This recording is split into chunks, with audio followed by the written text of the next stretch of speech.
So I'll go ahead and call to order the Better Streets Commission meeting at 7:03 p.m. on October 10th. And go ahead and stand and say the Pledge of Allegiance.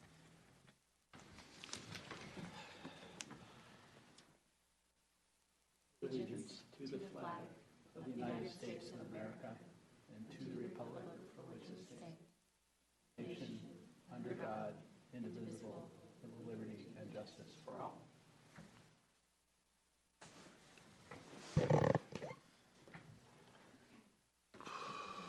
Roll call. Commissioner Nelson?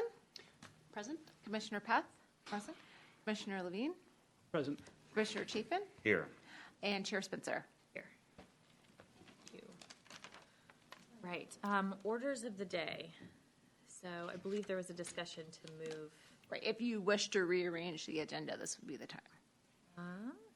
Yes, I think it looks like we have some folks who are. Are we inverting 3 and 2, I assume? Yes. Yeah, that would make sense. Yeah, who are here to probably speak to item 3. So let's bump that up in new business I agree. before the pedestrian and bike Measure B conversation, okay? Any other?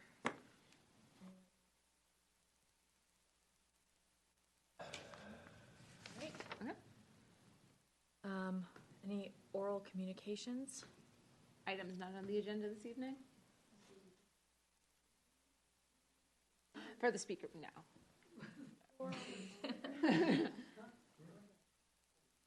For items not on the agenda, so if it's something besides the stop sign. Okay. Okay. Wonderful. Written communications. So the one written communication I received, I put in your agenda packet. It was Miss Ellis regarding Andrews. She had also contacted the town of Los Gatos because I believe most of her issue is with the town of Los Gatos. I included a map on the other side of her email showing exactly where the city limit was. We do have a couple stop signs there at Rose and then again at Mays Avenue. She wanted to bring the issue to your attention and wanted to see if you wanted a future agenda item or further discussion on the matter. I saw it.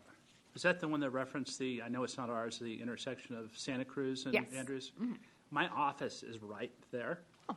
My office overlooks that intersection, and it's not Monte Sereno, but even with all the lights, I got to look very carefully. There's nothing we can do about it, but I understand that I've got to be careful not to get hit when I walk to Safeway for my cup of coffee. Just an aside comment. I don't think there's anything we can do, but there is an issue there. You got to look twice. It's an enforcement issue. I don't think there's anything else you can do. There's no other comment. So do we just have comments on, we can talk and Yeah, discuss it? it's, Okay. yeah. So it's hundreds of times. I drive up Andrews daily because I come around the corner here where I go up Montgomery. I've walked it hundreds of times. Besides the Santa Cruz Avenue intersection, and I think she was talking about the whole street and speeding too. I've never had a problem with it. It's not super safe when you've got a hill, but I've never had a problem. And I have 5 kids that were going up and down that to Fisher all the time. And besides the Santa Cruz Avenue, I haven't had a problem. And I haven't seen a lot of speeding because there's the hill, there's, a couple of different stop signs. I've seen people do California stops, which is I've seen enforcement. that too. Yeah, but I haven't really seen a lot of bad behavior on there. And the city recently with Los Gatos paved that section that didn't have a pathway along there. So in my opinion, it hasn't been a super problem. There is a ton of traffic down by Safeway. There just is. And a lot of people going every which way. There, even tonight, as I came directly from that intersection to here, because where my office was, there were people gunning their car. I don't know if it's unusual, but there are definitely people gunning their cars. You hear the big pickup trucks going up the hill. But whether it's a real issue or not, I don't know.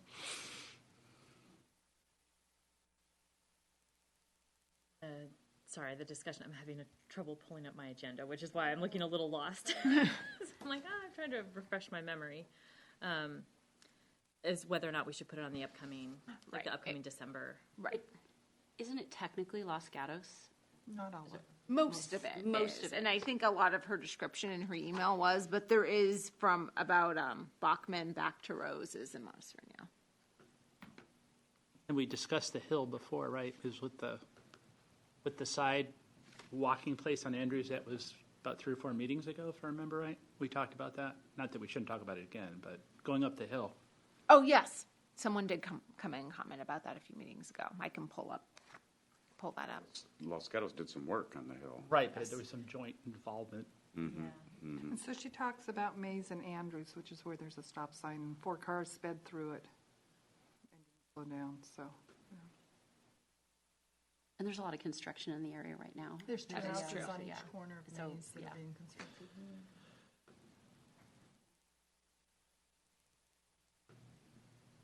What do we think? What do folks? I struggle trying to understand whether something is, there's people running through stop signs all the time. I just don't know what constitutes an issue and what doesn't. It's just, I don't know. By far, the safest section of that road is the Monte Sereno section. I think this is a Los Gatos issue. It's not our issue. That's my opinion. I'm leaning that way too. So one of the things that's on our other agenda, the Measure B thing, one of the things that the funding could be used for is crosswalk stings or other events that educate roadway users on traffic laws. So not to mix agenda items, but, you know, there's a speed trailer that could be put on there. There, you know, we could find out if people are speeding. We could find out if people are not stopping at those. I mean, if we want to explore it further, or do we want to stop to Los Gatos?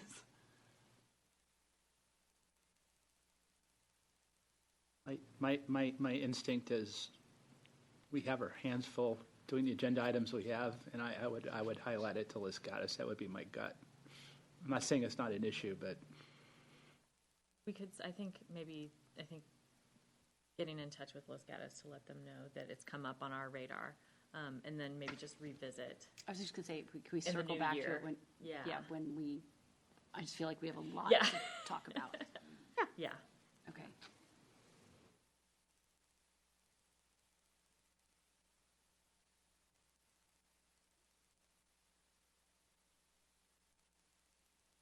I am having the most difficult time trying to get online to I, access my packet. I couldn't get I on am the, so sorry. I couldn't get on the official one, so I'm using the public one.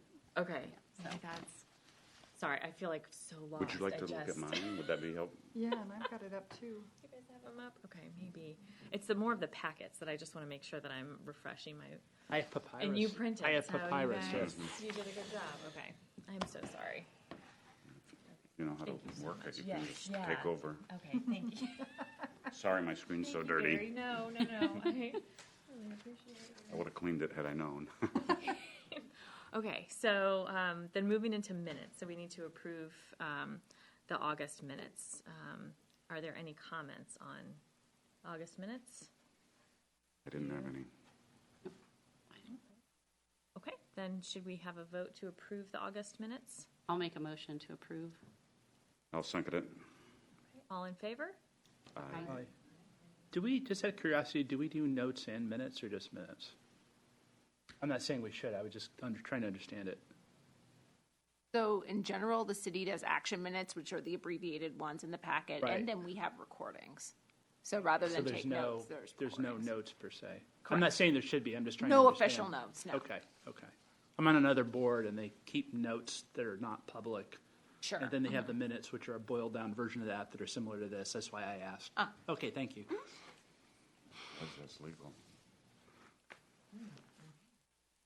I think so. I don't know. I'm not a lawyer. All right, so then moving into new business, we will start with item 3, the Vineland Avenue and Blanchard stop sign.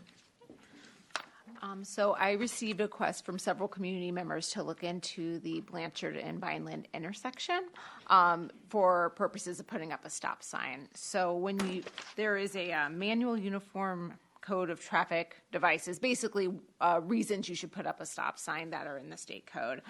And there's a whole lot of different things called a warrant, and which was in your agenda packet, and a whole bunch of different reasons you put up a stop sign, including number of people on both streets, speeding, if there should be a traffic light there, The long and short of it is it didn't really meet any of the standard warrants for a stop sign. The one it did meet, which is more of an optional warrant, but site-specific, is a sight distance issue. So there's standards for the speed on the street and the actual speed on the street versus everything's 25 miles an hour, right? But it's based on what, like, your actual speeds you take are and how far away you should be able to see. And so that's kind of what is showed there in your third attachment for the staff report, what's called a sight triangle. And for Blanchard looking up towards Palos Verdes, you can't see over kind of a hill, basically. And so the sight distance is shorter than what's recommended by the state. So it would meet the warrant for sight distance for putting up a stop sign.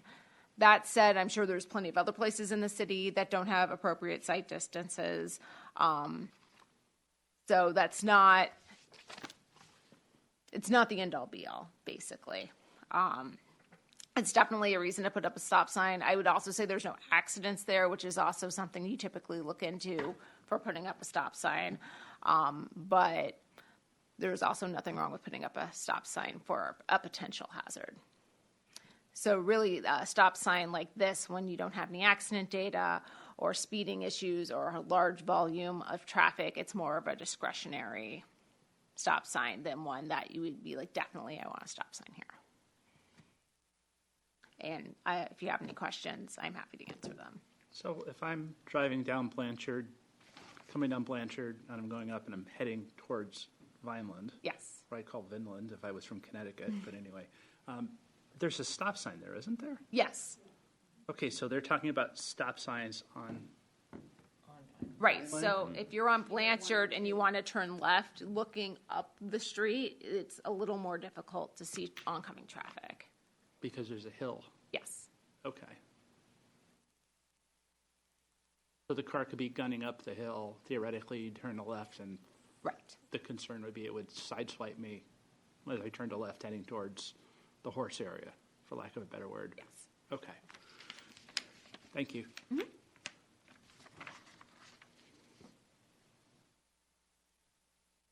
So if there's no other questions, then it's time for public comment. Thank you. Yes. Other questions, commissioners? No questions. How much input was it that asked for the stop sign? Is that appropriate to ask? Is there just, obviously, we're going to hear residents that don't like it, but I mean, is it? More than one, less than 10? I would say it was not a group of people, it was individual. So it wasn't like the petition of comments that you got. It wasn't like a bunch of neighbors got together and asked the city to do it. It was a few individuals, and then I was directed by the city manager to look into it. Okay. Can I ask if they were on Blanchard, do you know? Or I'm not sure, to be honest. Thank you. So we'll go ahead and open it up to public comment on.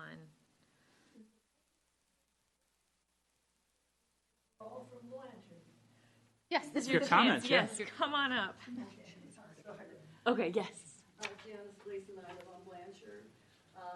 When you go up Blanchard, like you said, to turn left, you cannot see a car till it's almost on you. And even turning right is difficult. Just the way the bushes and everything are there.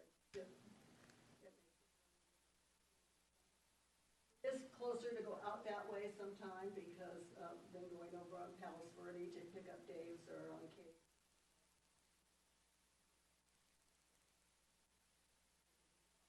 On Winchester.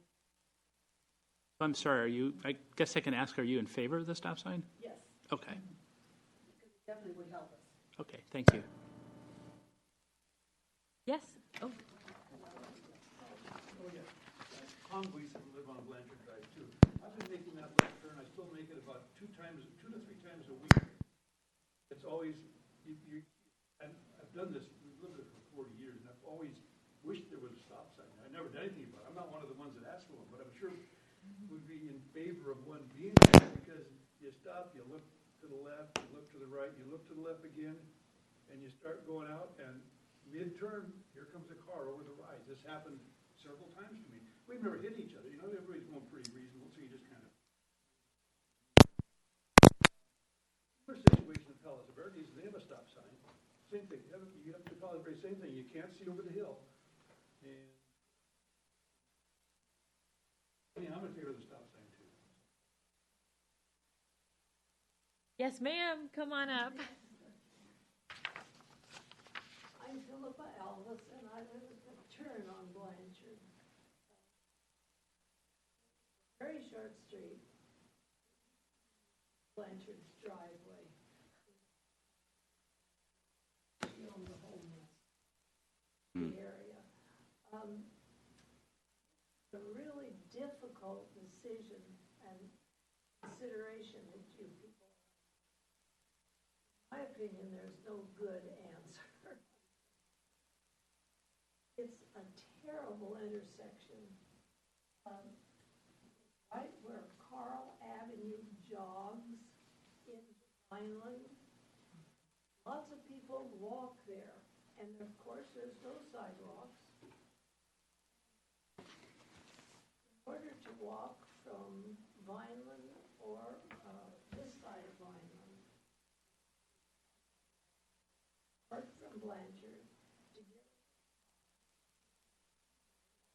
get in the street, basically.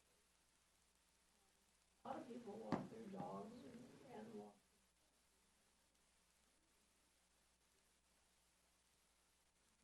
They pointed out, when you come to Blanchard, come to the end of Blanchard, there is this long, high hill to the left, and you are coming from west going east.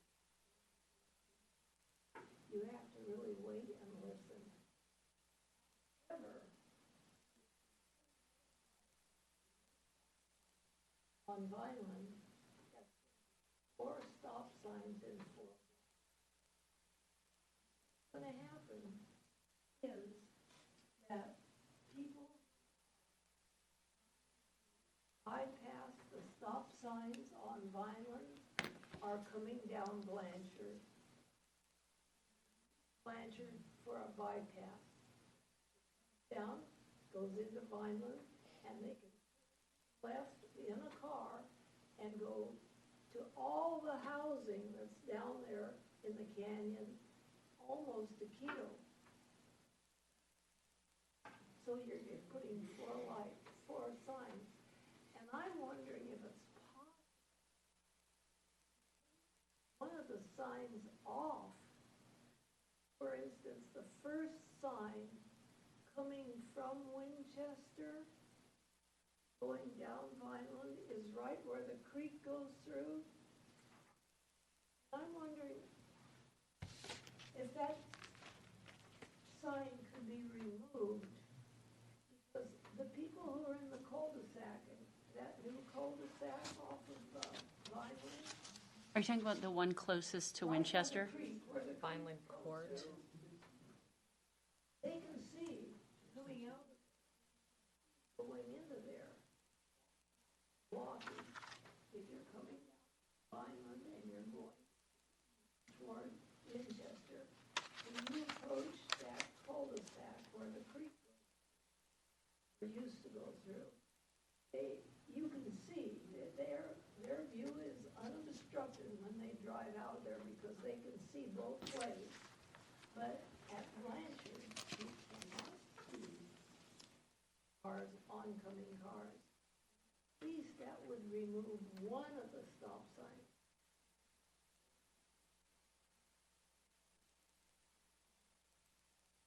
David and the stop.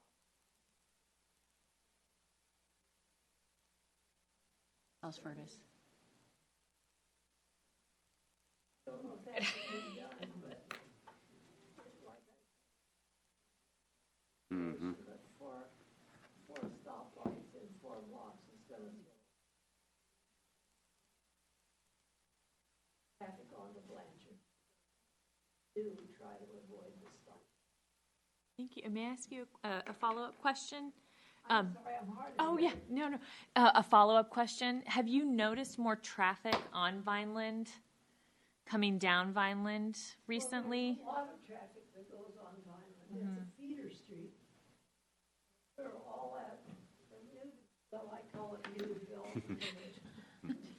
Yeah, I've been around for a while. The development, at the end, yeah. northwest. So if you had the choice of adding that stop sign or not adding it, what would you do? Oh, don't put me. That's a tough one. I don't know. I think you may have letters from some of the.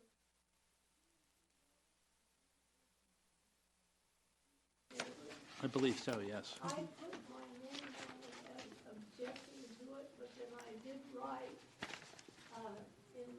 under my name, the problem, yeah, that's dropped mine, where I wrote under there, the problem that I've just talked to you about, which is showing bypass traffic onto Blanchard, and then for Blanchard, are gonna start complaining, because they come down here like the wind was blowing them,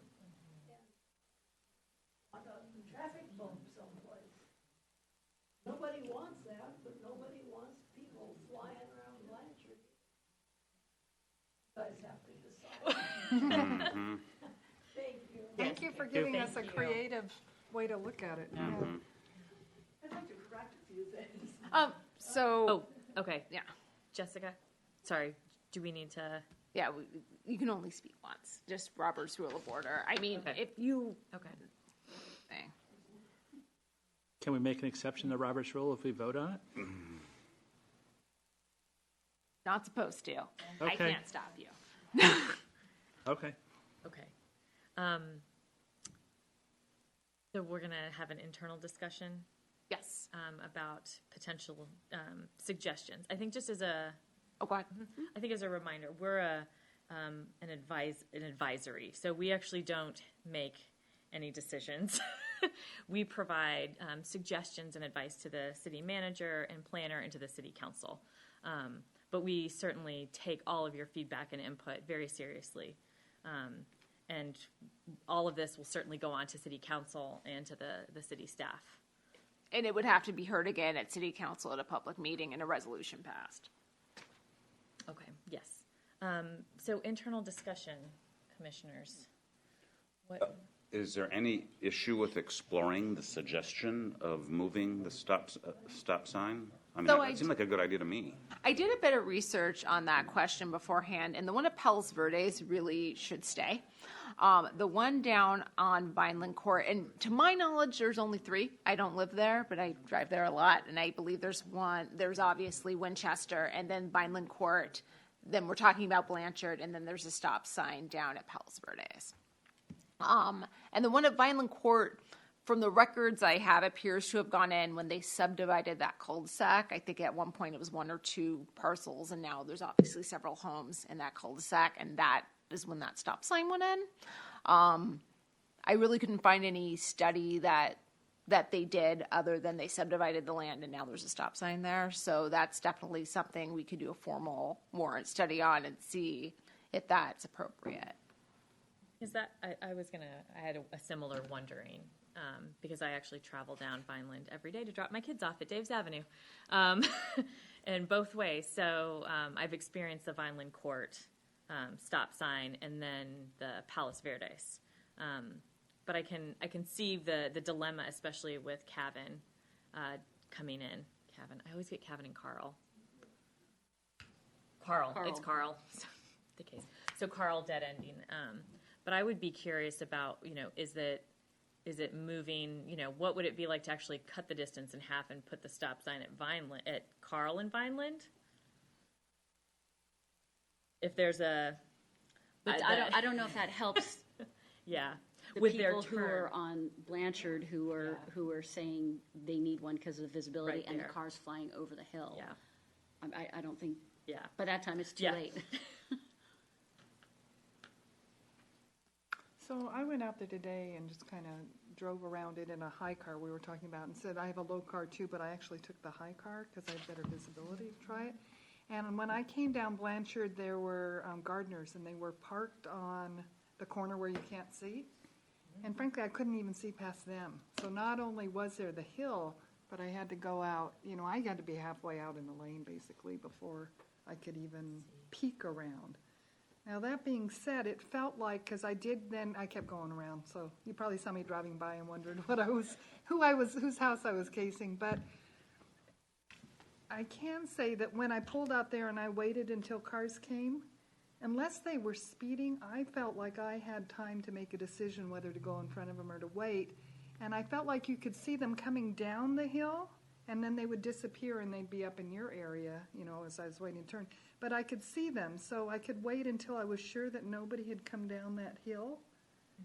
And that I was sure, because, everybody had plenty of time to clear before them. I don't know if I'm making sense, but.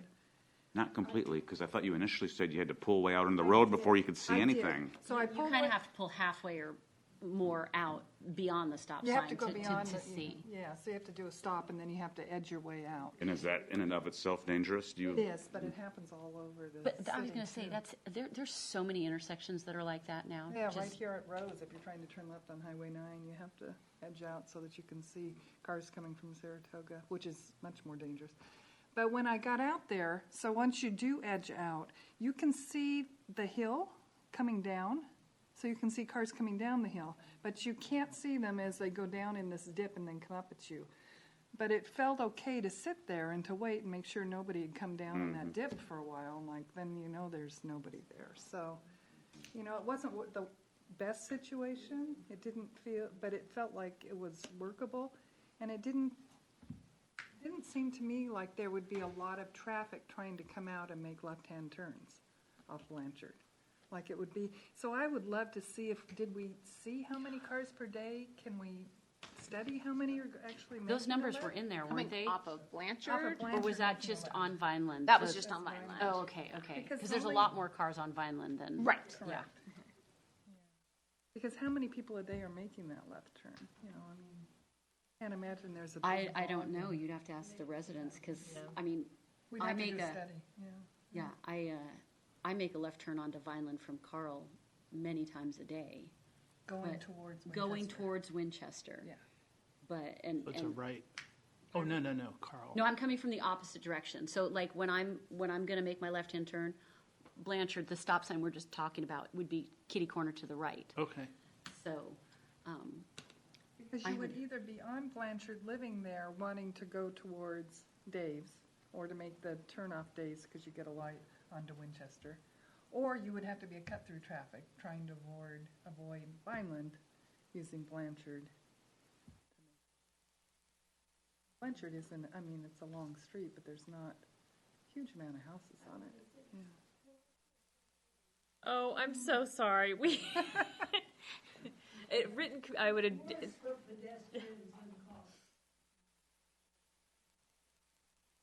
So, what? Well, is it possible? What else? I know that area less than everybody here, but I'm just curious if it's clear that the one stop line on Vineland Court would be more useful if it was moved.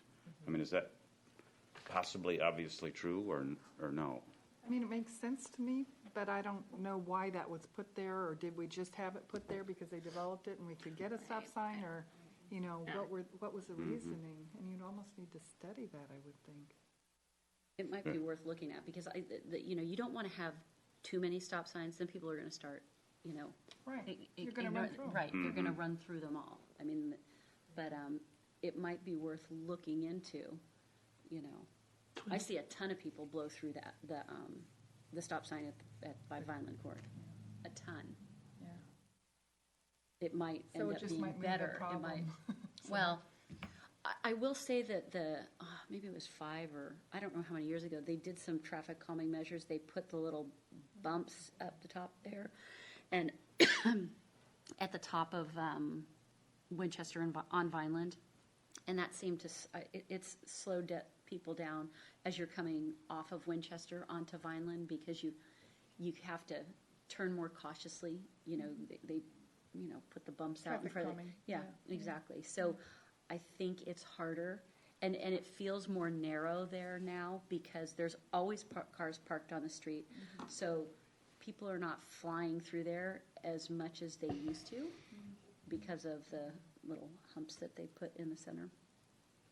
The other thing I'm wondering is if you're coming Vineland going towards Winchester and you're coming and Blanchard's coming in from the right, there's no warning that there's, you're going down the hill and then you come up. There's no warning that, I don't know if there's pavement warning or signage we could put in that would say blind, left turn coming at you or whatever that would be. So is there some way of warning those cars that something's happening? I don't know. It may be worth looking at, like, kind of flipping the switch, switching them, like she said, just because on Eaton, there's a stop sign as you're going down, but not as you're going up.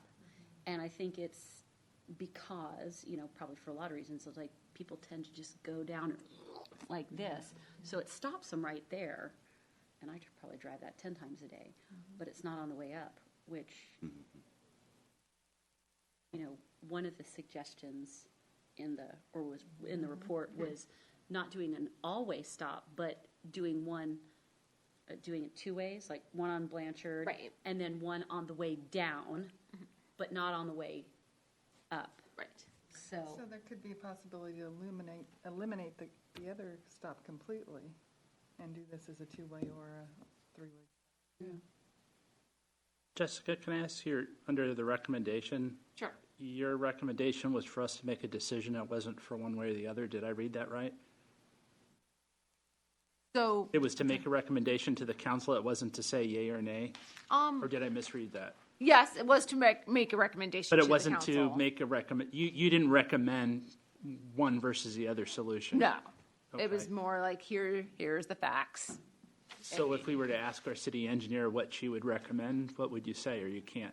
I mean, I don't live there, so there's that. I will say, just based on the data with the speed data, the count data, and given that there's no recorded accidents in that intersection, I typically wouldn't recommend a stop sign there, but it's not just, that's why we do the warrant study, and it does show that it would be warranted on it, but it's discretionary. So it's not obvious from an engineering standpoint? Right, it's not a place for an obvious sign. Okay. Jessica, maybe you can't answer this off the top of your head, but if you did that same study at Vineland Court, do you think it'd say a stop sign, it's not warranted there? I would have to look into it. It wouldn't be a sight distance issue there. And Probably the other factors are the same. right. It might have been a speed issue, though, that there was no stop there and it was a speed at the time that they put it in. But I don't know that. By potentially removing the stop sign at Vineland Court, that would, neighbors in that area could potentially have other feelings about. So it's kind of, You get a different group of people. having in a there. different, Sure. it's not, neighbors are all going to be impacted. Okay. So, So my feeling is no to doing any additional stop signs at Blanchard. Yes to possibly, because the other thing is if we put those stop signs there and then we increase traffic on Blanchard because they're cutting through to avoid two stop signs and they only hit the left off Blanchard onto Vineland, then I think for every action, there's a reaction, and I would not, that's just pushing it down the road. The other thing, I think if we try to over-regulate things, we dilute them. So in other words, if we add a whole nother stop sign, then have we diluted the ones that are already there?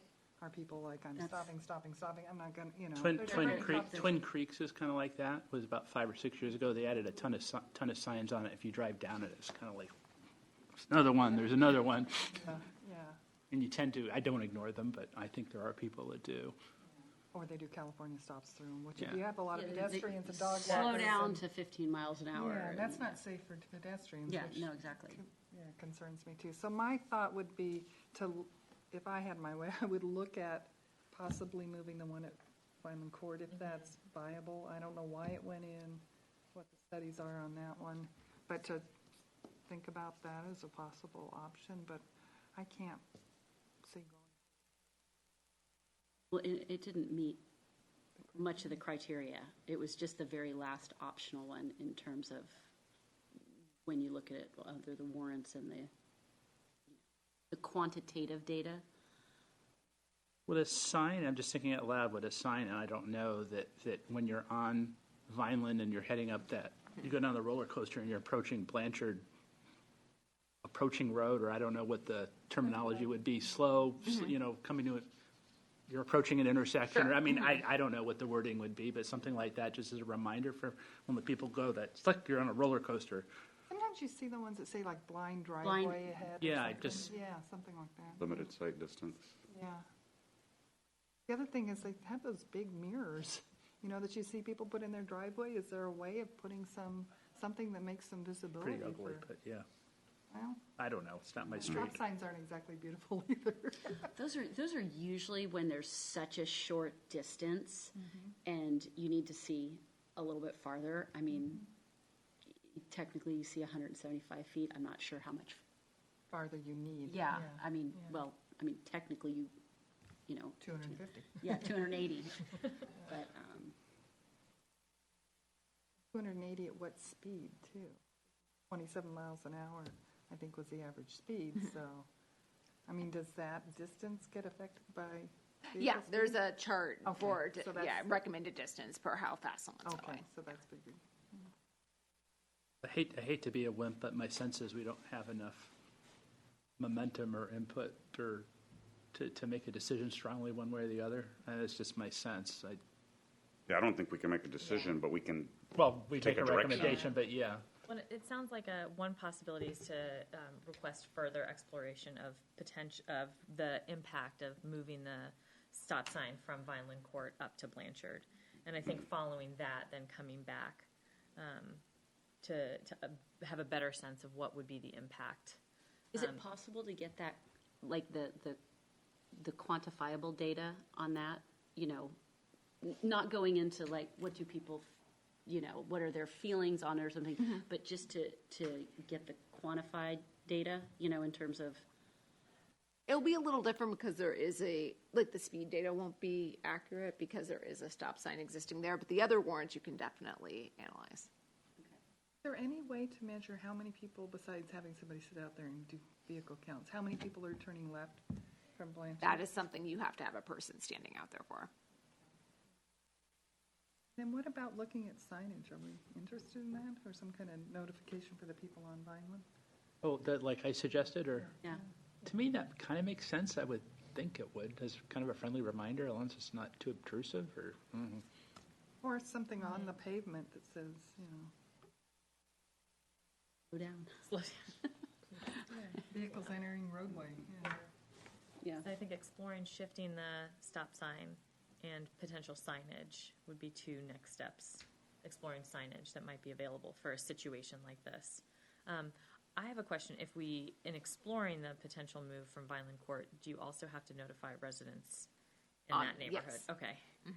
Because that's the other, I think that there's a number of, I know it's hard for people to get out of the house, but we also had a number of written communications from folks. So I think honoring folks who came and gave their time tonight, but also some of the community members who are technically opposed to the stop sign. But making sure that those on Vineland Court would also have voice to. but their main concern might have just been another stop sign, Yeah. and they might be happy with Yeah, this. so that might be a good, getting more insight. Okay. So then. So come back in Yes. December. Yes, please. More information. Thank you all so much for coming tonight. Thank you. You're more than welcome to stay. Listen to the bike and pedestrian. And Dave's Avenue. In Dave's Avenue? That's on top. Okay. Thank you. Thank you. Come back in December. All right, so then moving on to Measure B, of bike and pedestrian education and encouragement funding. So as part of Measure B, there was some money set aside for all of the cities in the county, specifically for bike and pedestrian education. So the money can't be spent on any kind of capital project. It's for education purposes only. They're formula funds, so we get them no matter what for 30 years of the Measure B payouts. For the city of Monte Sereno, it's $10,000 a year. I'm not positive what other cities are doing with their money, but I know a lot of them are running their own programs that their staff has that are existing or coming up with new ones. We don't really have the capacity to do that here. One, because $10,000 isn't really a lot in the grand scheme of things, and two, we just don't have that kind of staff. So staff recommendation is to potentially put these funds towards other pre-existing programs, specifically Santa Clara County Bicycle Coalition, and then also the Safe Routes to School program, are two potential programs that these monies could be spent towards. I would also say that just because you pick one year to give all the money to one project, or you can always change it.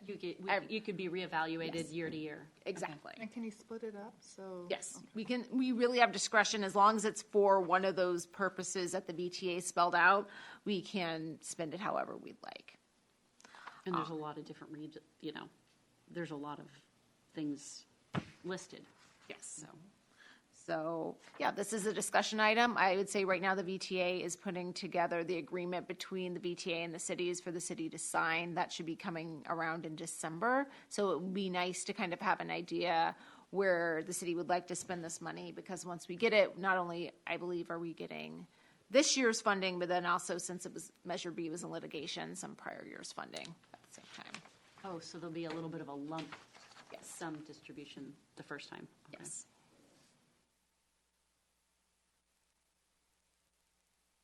Right. Oh, and just, I can't recall if I put this in the staff report, but I know that Los Gatos is putting some, if not all of their funds towards the Safe Routes School program, if that. I mean, from Monte Sereno standpoint, we've got the school, right? And what else? Maybe some bike education for grown-up. I'm just thinking out loud from our city perspective. And does the school need more money? I mean, they're always going to take more money, but are we funding something that's existing, or does that program need expansion? Or maybe it's buried in the text I didn't read. I don't know. Should I? guys Since do I a great sit on job. Safe Routes to School, Oh, your conflict of interest, or I feel like they're.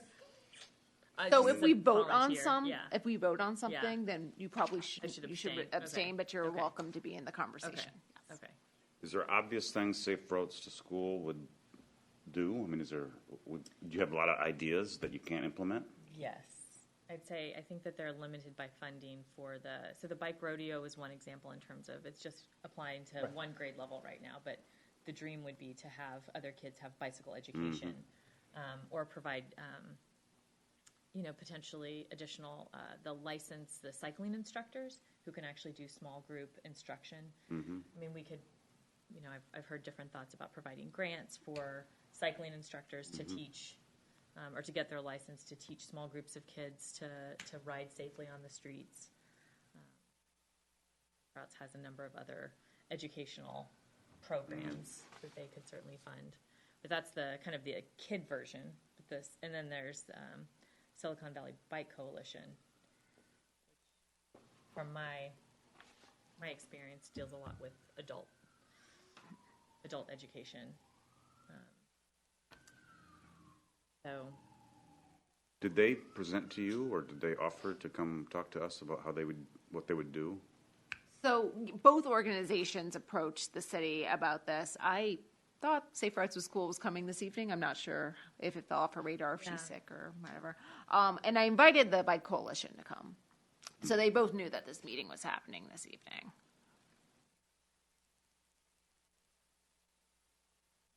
I also do believe that Los Gatos is going to be giving a larger sum to Safe Routes. The intention would be for them to designate more of their funding. They probably have a lot more than 10,000 too, because the 10,000 is a floor for small communities. Not me.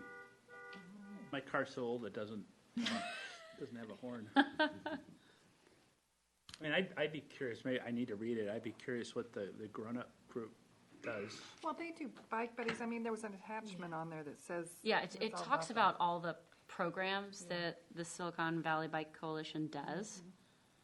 I haven't seen any in our community. That's my only question. So I know what they do generally in other communities, but haven't seen and maybe that's like, oh, there's a possibility if we fund them, maybe we'd Well, see it more. seemed to, well, a number of the things that were listed as their successes or things they did, I'm not sure that they would necessarily apply to our small little community. I mean, what they did, it sounds great, but I'm just, we're kind of this tiny little pocket.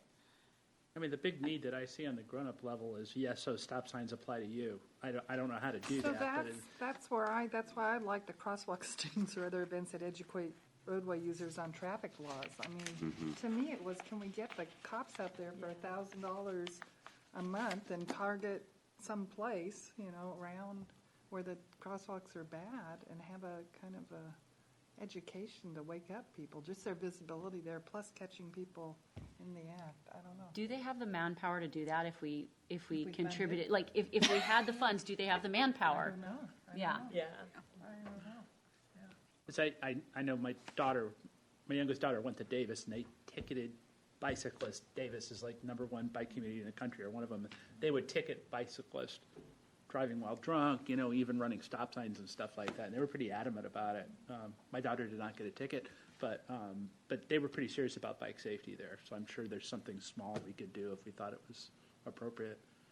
That's we know we don't have the staff capacity to manage. Like if we were to say, let's set aside, $3,000 for us to say, for the city to say, let's develop a program, but who's going to manage that? Or is that something that we can say, Safe Routes to School, we'd like to give you X dollars for this type of program, and we'd like for you to really explore doing a type of program that focuses on adult parent education. Or So can you tie it down? that's what I'm Straight, wondering. yeah. Can you say like it's not just we want to see doing your a good develop. work. Yeah, and education is one of their components, but can we provide more direction?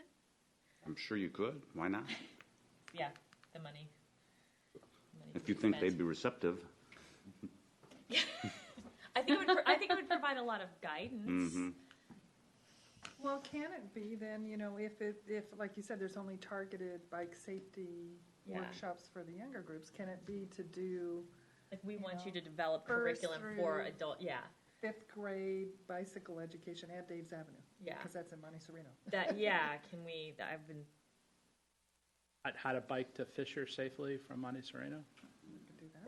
Yeah. or Do they do that yet? Because that I seems don't to know. me like it would be a good one to do, because as the kids transition from, like elementary school to junior high, Yeah. and they just did all those Especially with the changes, improvements yeah. on Yeah. Blossom Hill to That's make actually it safer for bikes going in that direction. So what they need, truly, I think the vision for, in talking to Leah and one of the other gals, is they need more what they call LCIs, licensed cycling instructors, who can provide that kind of coaching, mentoring, and guiding kids to actually teach them how. So rather than have videos made, like actually get them out on the roads.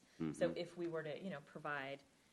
If Safe Routes could provide like grants for people to get trained, and then you could either they could develop adults who could go out and train kids, do these cycling simulations, or high school students even. One thought was how can they invest high school students to then start these sessions on the weekends or after school, host a bike safety session where you practice riding over to Fisher, or you practice riding around your neighborhood and finding your route to school safely, or to the park, whatever it might be. But those things, that was one idea, was to, because we just can't push kids out on the road. We have to have adults who are trained. So one thing the Silicon Yeah. Valley Bicycle Coalition say they do is well-versed at overseeing comprehensive safe routes programs. And that they work as a contractor? Do they contract to have these trained people come in and teach Great. kids? Yeah, I know that they even train host the LCI instructors, because I was on a waiting list Because if for we that could find a myself. workshop or something Yeah. for that. Or if we get enough people, the other idea was if you find enough people and then you can say, hey, we want to have a workshop on this day. So versus finding it, you can say, we found like 10 people that we want to train as LCIs in our region. Can you host a workshop for us? So Makes would me say that they be do a bike fifth radio. grade graduation project at Dave's? I'm just thinking out loud that now that you're graduating, we're gonna help you so your parents don't have to drive you. We're gonna help you drive to Fisher. We're gonna pedal your bicycle to Fisher. That would be, I so don't. instead of the fourth grade bike rodeo, what they could have is a fifth grade Graduation. ride to Fisher. Graduation to prep for next year. And so then they take groups, like an LCI that. could then take groups from the school, from Dave's, and ride over to Fisher I like that and idea. back, and have a Could you do, okay, the kids from Dave's probably live in different areas. Could you have a couple, like, for kids who live here, let's get one LCI to do it this thing. Yeah. And for kids who live over here, this is the route you're gonna take. Yeah. And maybe there's one more to get them, By the way, you're Yeah. describing Bike Buddies, another of their programs, where Right. you tell them where you want to go, they find the safe route and show it to you. yeah. It's disappointing they didn't show up, but I do know that they had a conflicting meeting scheduled for tonight, based on some communication with them. So does that mean, like, if we're thinking about allocating or wanting some of the money to go to that,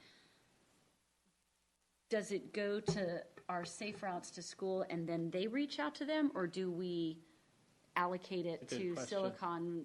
Silicon Valley Bike Coalition and tell them that's what we don't, you know what I'm saying? How does that work? That would be our decision, I would think.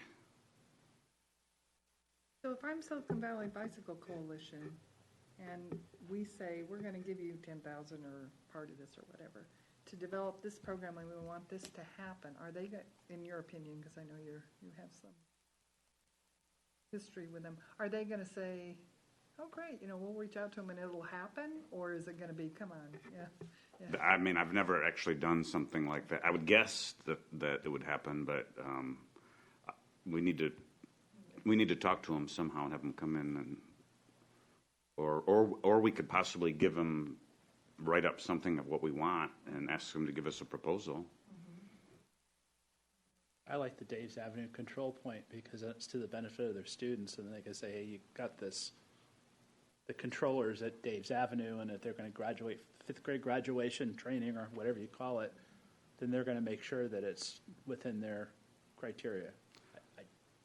I mean, if they feel comfortable managing, you're saying safe routes to school would manage, we just give the money to them and Well, they would just manage say, oh, it? by the way, we'd like you to seriously consider, it's not obligatory that this percentage of it, maybe you want to talk to these folks and develop, it. We're thinking of a program with Fisher, what do you think?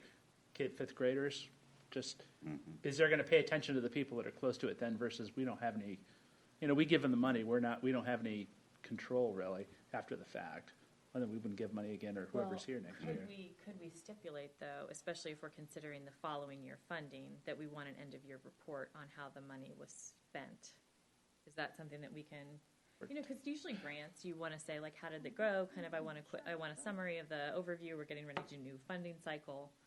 I would want to know what they're going to do with it before we give it Well, to yes, them. Yeah.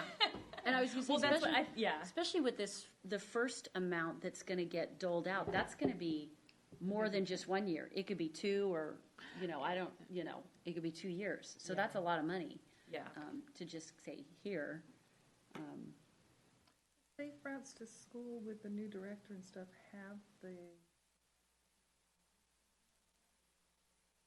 They have a board, and they have the director, and I think they have probably 3 other parents who are very. Well, I think it's a small group, but they're very community based. So that's that would be a pro of it, is that they know the community well, and if it's something that we would want to promote in our community. I don't know if it's the same level of the Silicon Valley Bike Coalition. Is it a 501c3 that's separate? Okay.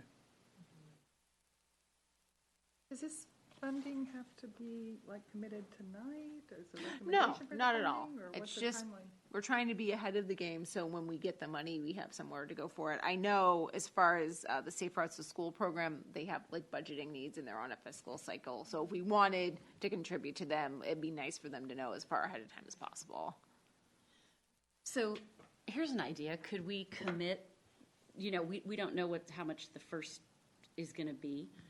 Would we want to commit 10,000 of that to the Safe Routes to School so they can plan, and then we can, revisit or continue to talk, and then whatever's additional for that first, amount, then we can decide where it goes? It gives us a little bit more time, but also mindful that it'd be helpful for them to know that they have a little bit more money. Well, if they were super concerned, they'd be here to talk.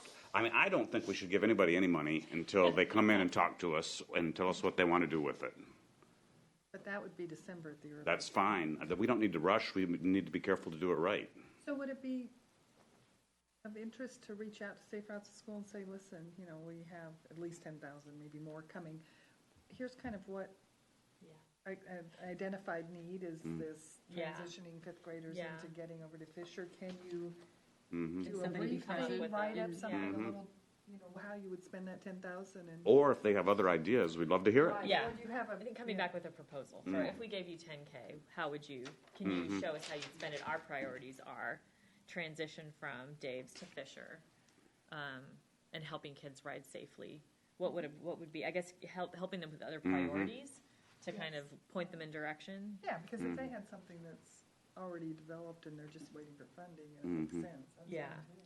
And it would probably be best to do it at the same time we talk to the Bicycle Coalition because they can work together. It's not, yeah. they don't need to compete for the money, but work together to do Yeah. something with it. Yeah. So that we need to, Did you say they were supposed to both be here tonight? They were invited. They were invited. They were invited, and I thought Safe Routes to School was going to be here. Yeah. yeah. I was invited to a Bicycle Coalition meeting tonight though, so that's probably why they're not here. Are there meetings always on the second? No, this was a special event. Oh, okay. I just wondering if there's Might going have to be cost another them conflict. $10,000. Thank you for coming tonight then. But I think if there's a way that Silicon Valley Bike Coalition can also help them build curriculum for some of the Yeah. areas. So I think encouraging them to see like where's their Yeah. overlap that you guys can maximize each other's strengths, Mm-hmm. and come back with a proposal that would. Yeah, I would imagine Safe Routes to School, either we give the money to Silicon Valley Bicycle Coalition or Safe Routes to School does, because there's no way those people can do it themselves. Yeah, well, certainly not the training. I think the curriculum development for some of it potentially, but Safe Routes to School is also a countywide program. Mm-hmm. So there's also support at the county Oh, okay. and through the Safe and Healthy School initiative. So they also get additional support, and there's a lot of push at the county level to make sure that kids are, by getting out and being healthy through walking and riding.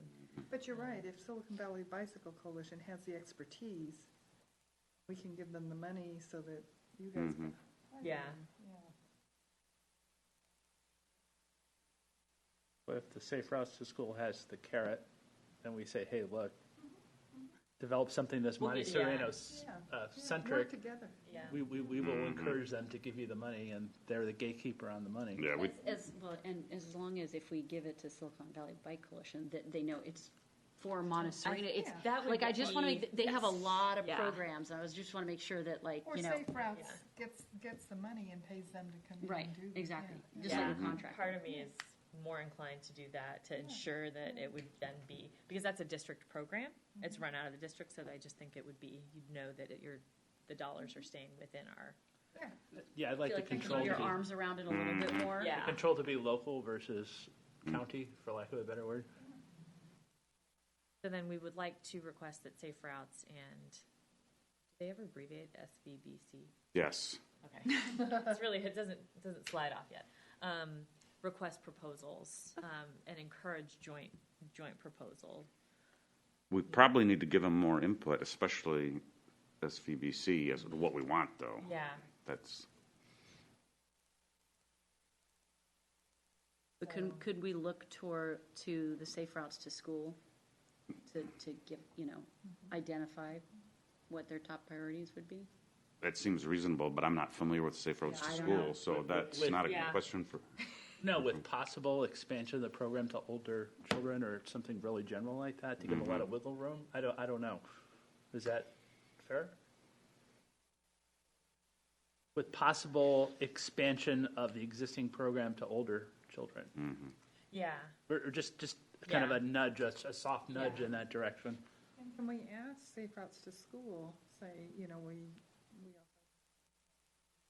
Yeah. encourage you to look at them for some expertise. Contracting that, Exit clinics. Yeah, there are right, lots the of bike things that they would buddies have is to. kind of exactly what we were talking about. Mm. Yeah.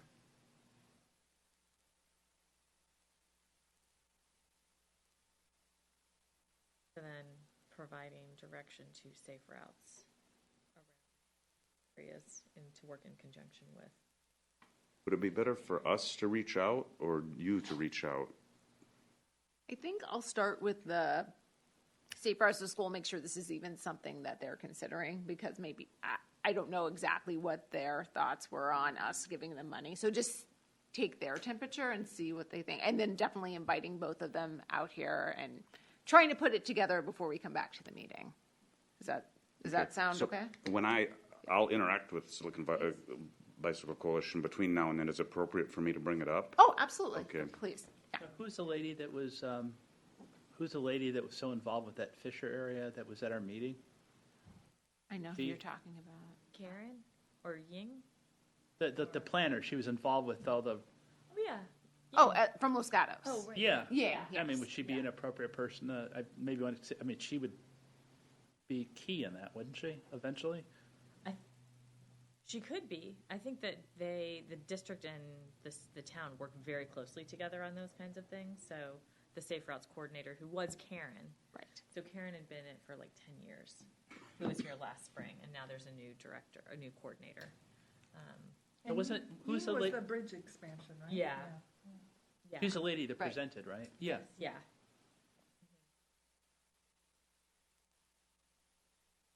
But I think if Safe Routes requests anything, they could use her as a resource in saying, is this versus us?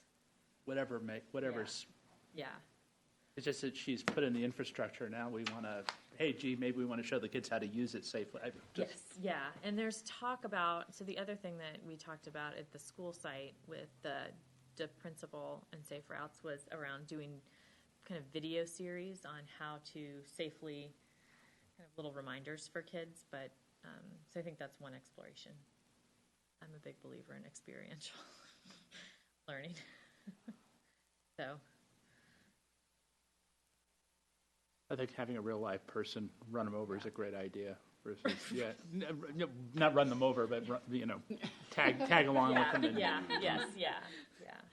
But I think thinking about the multifaceted approach, if you can't get kids out of class, what are some additional ways? But I think what's most expensive is people, and getting people to actually work with kids in small groups is the most expensive thing that there is. So how can we support people to work with kids or adults and encourage and educate? So. Is that enough direction? I know, you always take our gobbledygook and make coherent things out of it. Exactly. All right, so we'll move into unfinished business. So as you all know, we had our meeting on Dave's. I will just say up front, I expect we can definitely continue the conversation on to a following meeting if it gets too late on this one this evening. I also had the recommendation of picking a date for council. I think in the staff report, it ended up being November, December, but also recognizing with the holidays coming up that perhaps it'd be more appropriate to have it at the beginning of the year. It will also give us an additional meeting to discuss what we wanted to propose or recommend. Can I ask a question, not just with the process? Because I don't remember that even coming up the last meeting we had here. So it seems like that was something that was discussed and decided on. You mean the joint meeting? Outside of this room. That was my direction from the city manager. Oh, okay. So I'm not sure That how wasn't clear to me from reading it. My apologies. Yes, that was the direction from the city manager, who had gotten direction from the council at some point, that Oh, okay. in order to clearly hear the whole conversation of this particular issue, that a joint meeting was desired. Okay. Good thing. Yeah, that's good. I just didn't know. It felt out of the blue to me. Sorry. Apologies. I am monopolizing your laptop. Thank you so much. It's okay. I can read it on my phone. Thank you. All right, so we had two. Oh, no, you're very. I don't know. I wasn't there. Yes, yes, Sorry about that. yes, Jay. So I guess and you read the Yes, update. yes. And I was the least knowledgeable on the school anyways, so don't, you don't need to spend time on me. Okay. All right, so I guess in reference to how the community meeting went, takeaways from the recap, which is very helpful. Thoughts, questions? Yeah, the one thing I think we need to be careful with is to separate what people's feelings and their personal desires are versus what's safety. And the one that really jumped out at me, and was Heather Harrington. She's a friend of mine, and she lives down the road. And they have, for just as an example, they do Airbnb, or they have tenants at their house, right? And her concern was that if they had no parking there during the day, that the tenants would have a problem, and that was a big source of income basically for them. And yeah, her husband parks a boat there. And while I'm sympathetic to all that stuff, and Heather's a friend, I think we need to be careful to be objective about it, because our priority, if we do something like that, I think it's important that we show that it actually increases safety. But just because someone can't park their tenant's car across the street shouldn't be a criteria for not doing it, I guess is what I'm saying. So I think it's good to get community input on stuff like that. I mean, I want to keep my neighbors happy, but on the other hand, the end result is really a safety issue. So if someone has the freedom to park their boat, for example, but it decreases safety, I think we need to be careful of not getting the emotion overshadowing the safety issue. Was that a lone voice? No, they're kind of, but I mean, she's mostly affected by that. It just was one example that Nobody wanted to lose their parking on Brewster property. yeah. That was unanimous, so- but that makes sense. So if there's going to be a benefit, we got to show there's a real benefit before we tick the people off, I guess is what I'm saying. Does that sound rational? Yeah. I think that's our priority, and I think that was their priority too. I think that there's a strong desire to have it be a safe place. They were voicing some concerns about ways of life that would change if we were to make adjustments on behalf of safety. So, Are we a small enough community if they, no matter what we decide, if they complain, or what recommend, if they complain to the city council will listen. Well, they should listen, And but so, I don't know, if there was multiple people against it, be a difficult direction to go. I guess in that one particular example, and there's other examples, if we say there's no parking there during the day, it should be more than my feeling about it, because I'm not an engineer, and it makes sense, but I'm not a professional engineer, and it's just my opinion that I like to say, yeah, we've done XYZ study, and we think that the road's going to be wider, and that's going to increase. I don't know how to show that in a quantitative way without spending a gazillion dollars on doing some kind of simulation, but on something like that where there's going to be pushback, we better just have our marbles lined up so there's some solid benefit, not just Phil Levine's gut, which isn't worth all that much in a case like that. Well, I will say, when we did the car counting that one day, I stood there and, it did not back up until school, it wasn't really backed up until school was already, supposed to be in session. And it was 2 or 3 minutes at the most. I will say the one thing that I think is a good idea is creating that red no parking for 1 car length as you come out of there, the driveways to have just a little bit more visibility.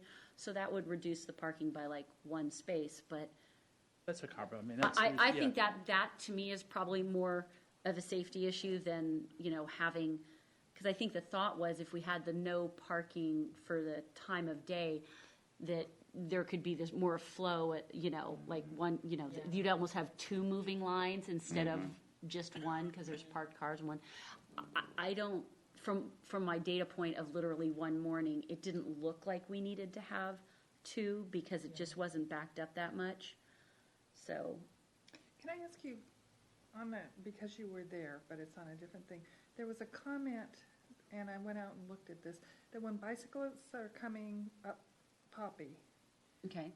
and there's that bike cage that's kind of in the middle of the school on the Poppy side, so the bike parking, that there's no way, and I did see that, there's no way for them to get from the street where they're supposed to be riding to Past. that. The only way they can is either to get up on the sidewalk where there's pedestrians, and there's really no way to do that safely, even if you wanted to go on the sidewalk with the pedestrians, or go in the oncoming traffic Yeah. lane. No, that's true. Okay, so we've got that's another problem. Does that make sense to you guys? Yeah. Mm-hmm. Where we are? Yeah, because the bike parking is in the middle of the school, and the kids are coming, and there's sidewalk, and then there's driveway, and then there's more sidewalk, and they really should be going kind of through those parked cars. And I will say, it was a while ago, but most of the bike riders that I saw, by the time I saw them, were walking their bike. So I don't know if they've So been maybe is that what they tell them, instructed get off and walk your bike on to school? get off Yeah. and Yes, walk their they're bike. supposed to walk their bike on campus. Okay, And then well, can they be on the were. sidewalk? Yeah. They Yeah. can be on the sidewalk there? Then they can be on the sidewalk, yeah. So there's still no way for them to get up on the sidewalk unless But they went by that's the- daycare Right, in that driveway, which that whole daycare parking lot people brought up, it Yeah. should not be a drop-off point. yeah. So they would be going in with traffic either way to get up there. Yeah, the whole area right there is very tricky for pedestrians and cyclists. Saw that, yeah. 'cause Yeah, but I will wasn't say, I mean, Yeah, I really didn't notice any super unsafe, like the parents who were like, they're going slow, the kids who are walking their bikes. I mean, it's just, I think when they restriped the parking lot on the Poppy side and turned it into staff, I think it changed because it did used to back up on Poppy, and it doesn't so much Oh. anymore. So Okay. because parents can't park in that lot. so maybe people change their behavior because So, of that, or they're going That's in. a huge assumption, but that seems to have impacted when we did the car counts, or when I drop off and go through now. Because I was only standing there one time, Yeah. but I just didn't notice it Yeah. backing up to the point where, I don't think it backs up. I think people just behave very poorly and cross over, and that's a district. Well, it's the intersection of people crossing over, which is not part of the study, because people can take the right onto Poppy, and you should be taking the loop back, but some people cut across to the Dave's line, and so you have. wait, what are you saying? When you're exiting after dropping off there? So when you're entering the Poppy, when you're coming Oh, off the okay, Poppy okay, and going, okay. and you can go into the driveway. There are. It's not a huge number, but it happens occasionally where Oh, people they cross even over to go to the to left go to the side of left that lane entrance or instead into of the the right. other parking lot. So that's a.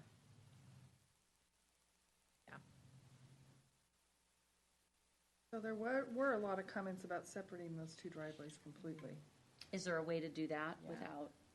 I think that was on the original study, wasn't it? Right, but that would be a district project. Like, we would support it, definitely, and do whatever we needed to do on the public roadway to direct people there, but the actual, concrete movement and having to adjust their parking lot would be that's solely a district decision to do that But project. we could make a recommendation if we wanted to.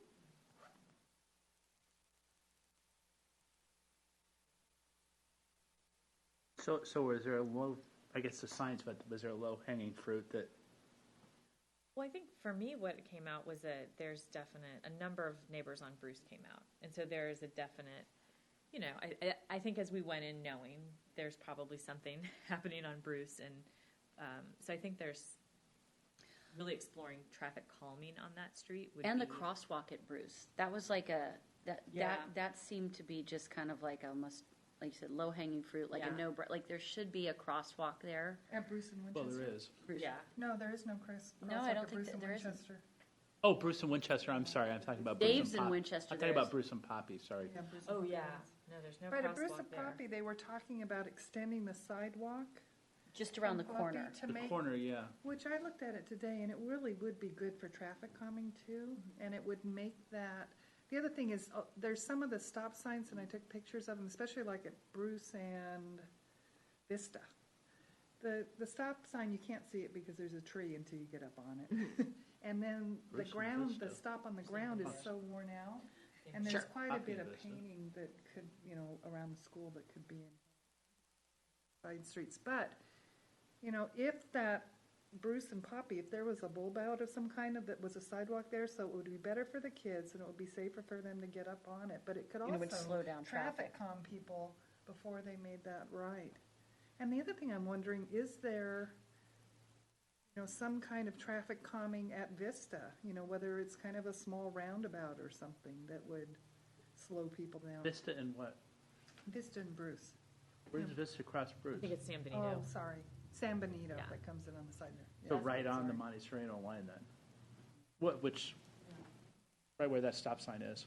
I was really disappointed that nobody would, it is not safe to walk there. I was trying to walk Yeah. on it today. It's not safe to Oh, walk on Bruce? there. Yeah, Yeah, you're I know walking it's not, around yeah. fire hydrants, telephone poles, cars, you're going like this, and that nobody's willing to give up their parking to make it safe, Is that do we know that, I don't know, I was looking at that. Do we know that that a true statement, or could we figure it out? Has anybody actually measured the width of the road and said, hey, you gotta have a road that's this high and you have to, the math is, have we done that? Because there is parking on both sides of the road on Bruce near Winchester, but I think it's wider, but I don't know how much wider It is definitely wider on the Los Gatos side, and it narrows when it comes into Monte Sereno. But have I gone out there and measured the parking versus the travel lanes? No, I have not.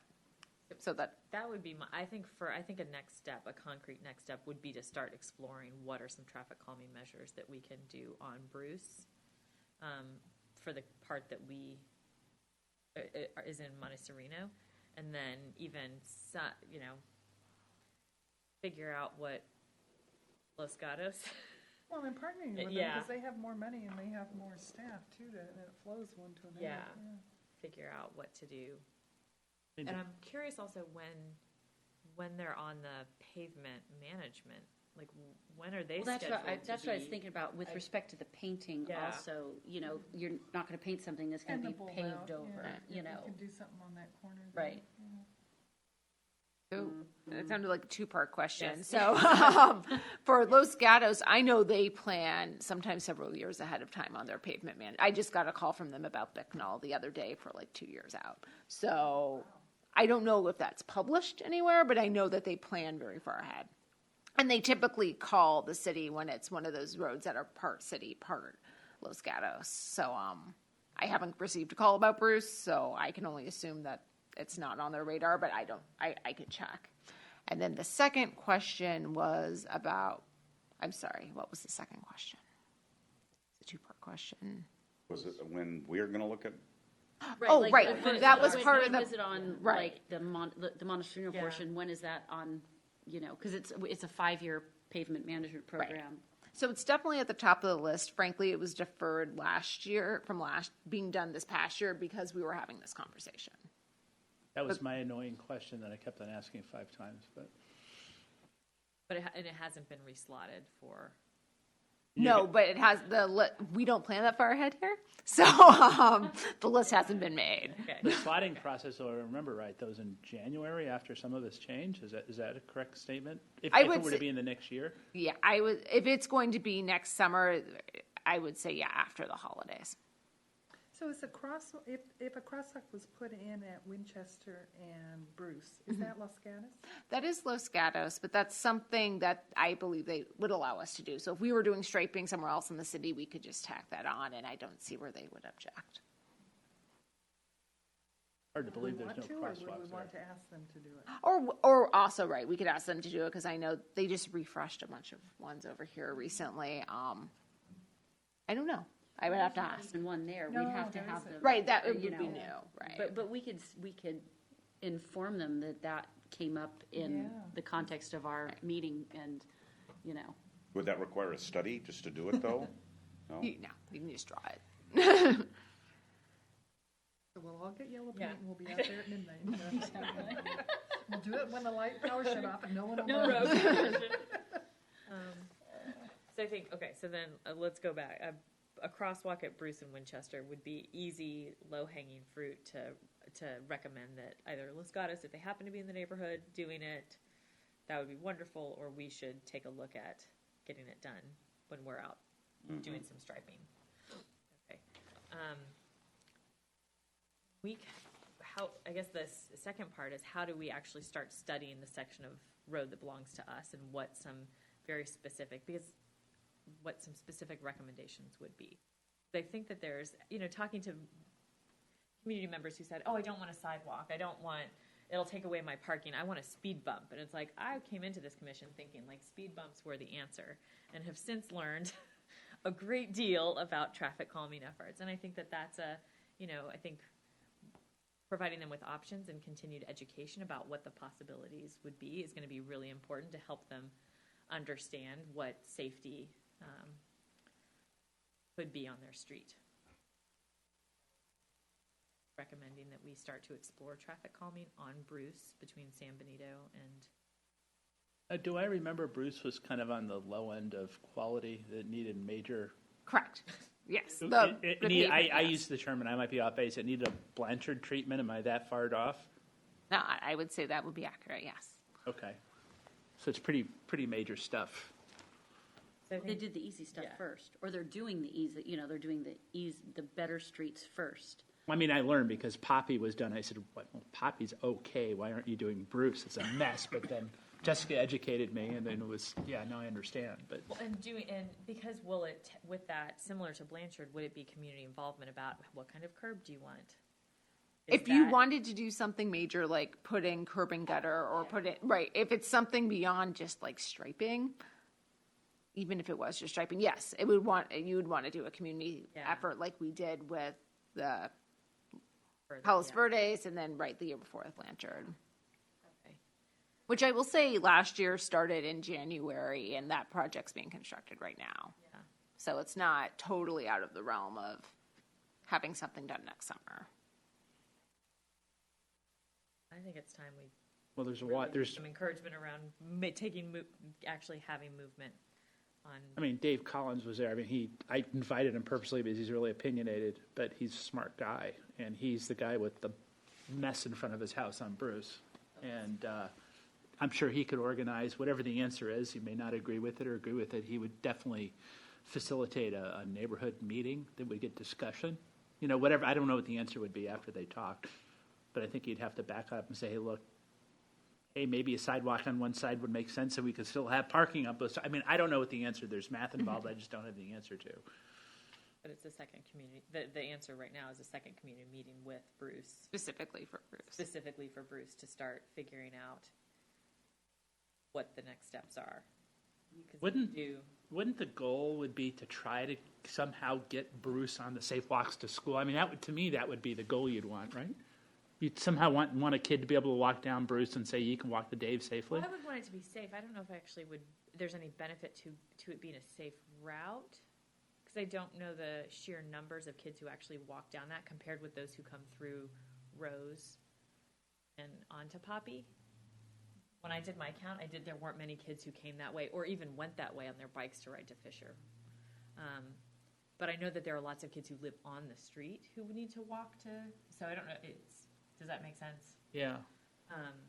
I think it just Kind of should a be chicken I and- think it should be a safe street. It's a street that's really close to The school. a number of things that are important to us. It's easy access to the 7-Eleven, to lots of the downtown. So And I would imagine if a lot of kids are going to be going to Fisher, riding to Fisher, you either have them on Winchester or That's- you have yeah. them kind of cutting through Yeah. the back way, which I would think, as a parent, you would think there's less Yeah. traffic there, but. yeah.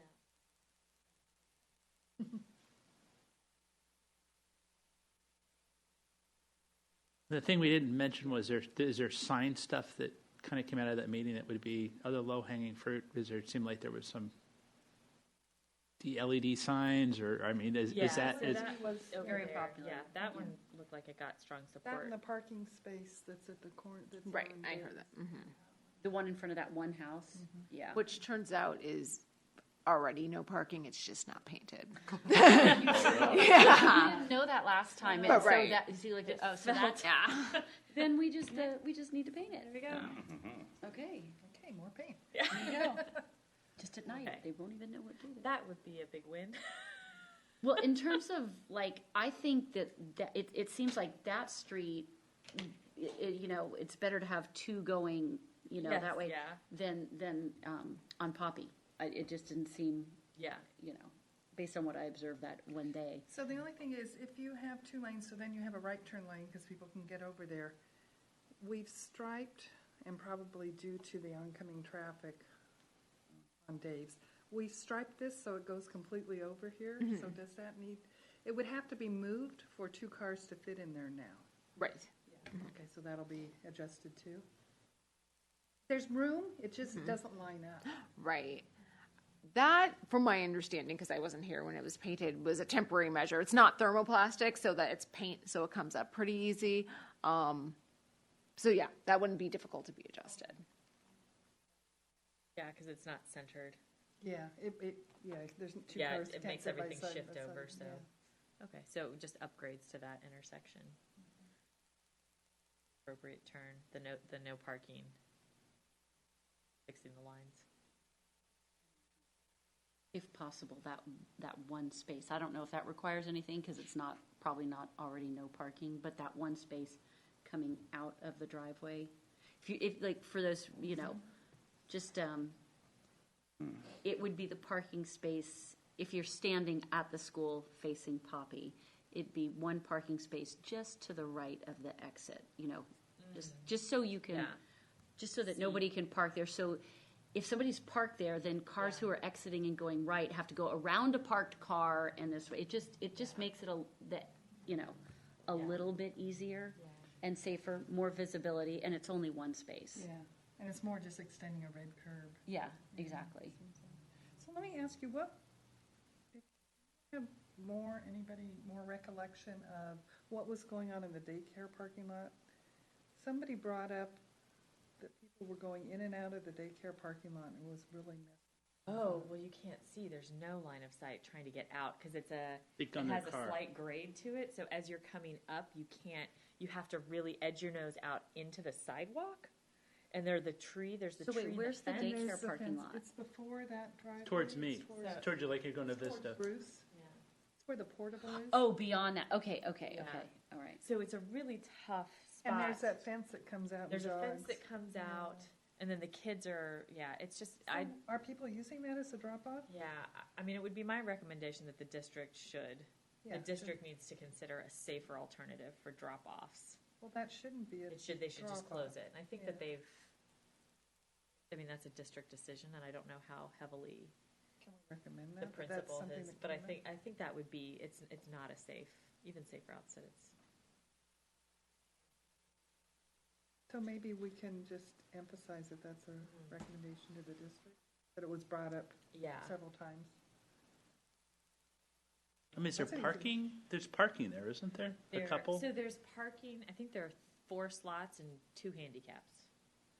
So if they mark the parking not for drop-off, or, I mean, I think the idea was that they actually, I can't remember where the recommendation came, was that they just chain it. Because it's clubhouse, isn't it? It's clubhouse, I think the workers and maintenance might park back there, or the cafeteria staff park in the lot, and that's the garbage access route too. but, They Generally, could like just after chain school it starts. certain times a day. I know they did that at St. Francis. There was like, a parking lot. They didn't want to go through. So, at certain times, like when school's in session, that chain is up. And then after school, yeah, it gets released so that, but that would be pretty easy. yeah. And it may be open early for daycare drop-off. Drop their kids off I before think school. that's- I see cars go down Yeah. there. Because they open at 7, Yeah. so So it's in an that early. case, you would want them to be able to use it, but not during the main hours. Yeah, but starting at 7:45 when people are, so it would just be tough. Yeah, However, because I would say that the district needs to come up with a much safer solution. The dilemma is, I don't know where the parents, they also need to provide parents with an alternative to parking, because then they Yeah. can park on the, Is it Park can't, on, we're not taking away their no parking right yeah, now. so they can park park there, on- so it's park next to encouraging Heather's that, boat. or, yeah. Or put 2 slots in that parking lot that say daycare. Yeah. in what parking lot? The teacher's parking lot. Oh, okay, that would be much safer. Yeah. Yeah, that's actually a good idea. I find it odd that they wouldn't have already discussed this internally at the school. They have. It may not have reached the top of their totem pole. I mean,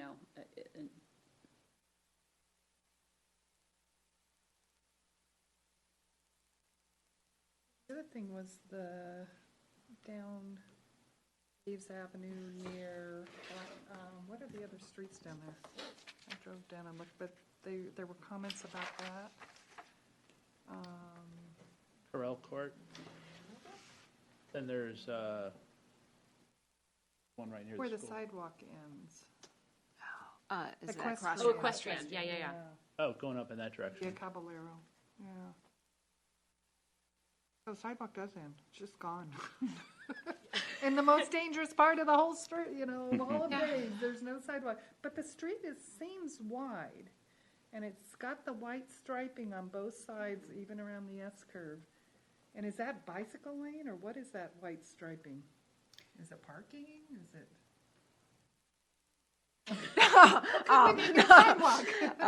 I would say definitely there's room for a sidewalk there. I think a much larger project would to evaluate Dave's from the county down to Winchester, and that's something that probably should be done.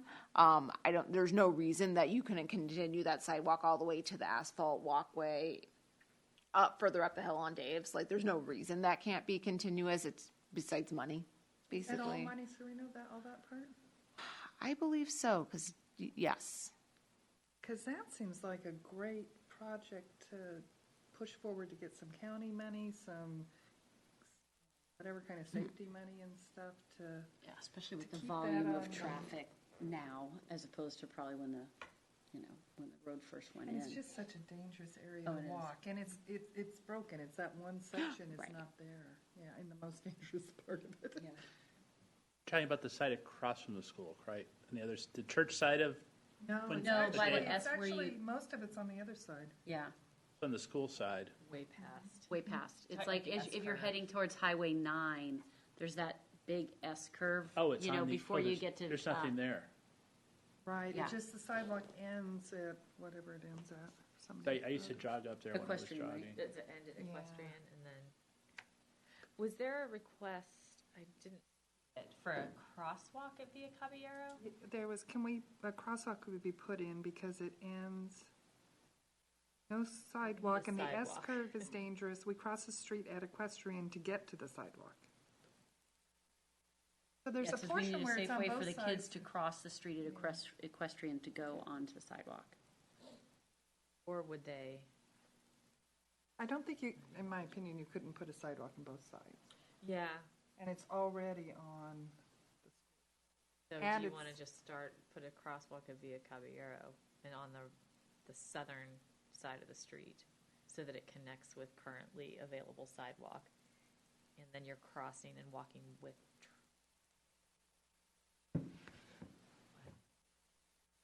that's for a traffic engineer, not for me. yeah, I think that whole thing needs to be looked at, but it Yeah. seems like, I would be great if the city could keep that on the radar as a project for funding and figure. But would you say that's outside the scope of the Dave's Avenue? But it came up at the Discussion. Dave Avenue. But it came up because there's probably people who commute there from those areas. I've had several parents get in touch with me and say, we really love walking, but we'd walk more, but we're at the S curve, like at equestrian or a little bit before and Via Caballero, and they're like, we just don't have anywhere safe to walk. And then from there, it's just a straight shot. So it's And there are tons of walkers out too, so it's not just the kids, Yeah, but a lot of residents people in go general, I out think, there. would really benefit from. A lot of dog walkers in our Yeah. neighborhood. Oh, yeah. Yeah. I definitely think that should be looked at.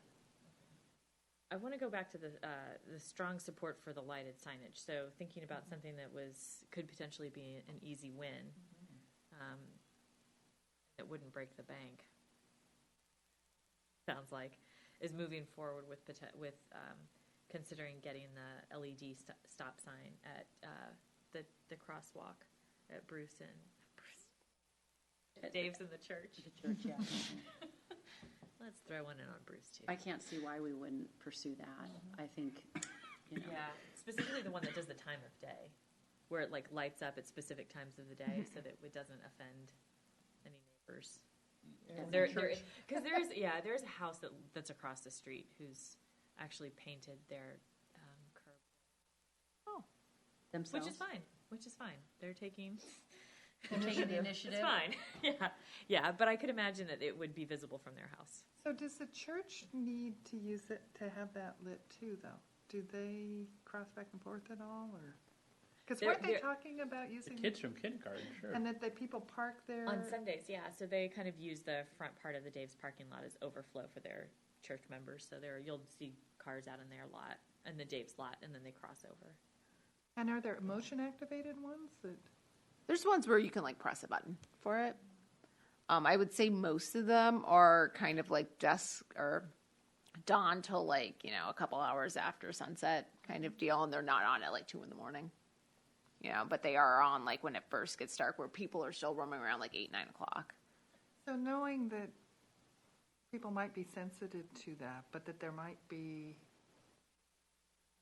it's needed during the day, it sounds like, but it might be needed outside of that too. What would you recommend, or how would you figure out which lighted sign to put in that would meet all criteria for everybody? Well, I think we're lucky in that, there's limited neighbors there. So I think it'd really be talking to the people and like the next like 2 people down the street from the church, Really, I don't think it would have to be a whole coordinated outreach with the whole neighborhood. It would be more, because, everyone should be stopping at the stop sign anyway. Yeah, so, it'd just be like the really close neighbors. And then the church themselves, I haven't heard any objection from them, but it hasn't been like formally proposed to them either. Alex Smith used to live down there.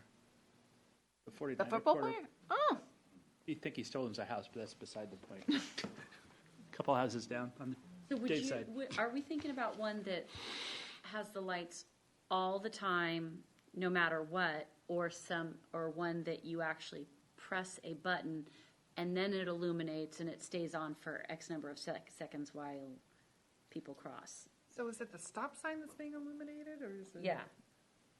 So I thought there was one that's it's like the middle ground. You got That- both, right? The one where you can actually program it to have certain times when it's on. Well, that's what I mean. Yeah. Like, so if you're doing that, what did you envision the timing to be? Like, 7:30 in the morning till 7:30 at night, it's going to be blinking the whole time, or just no, when it's when there's people drive Yeah. up. right? Just Yes, okay. sorry. So just Yes. when there's activity there, Yes. because Yeah.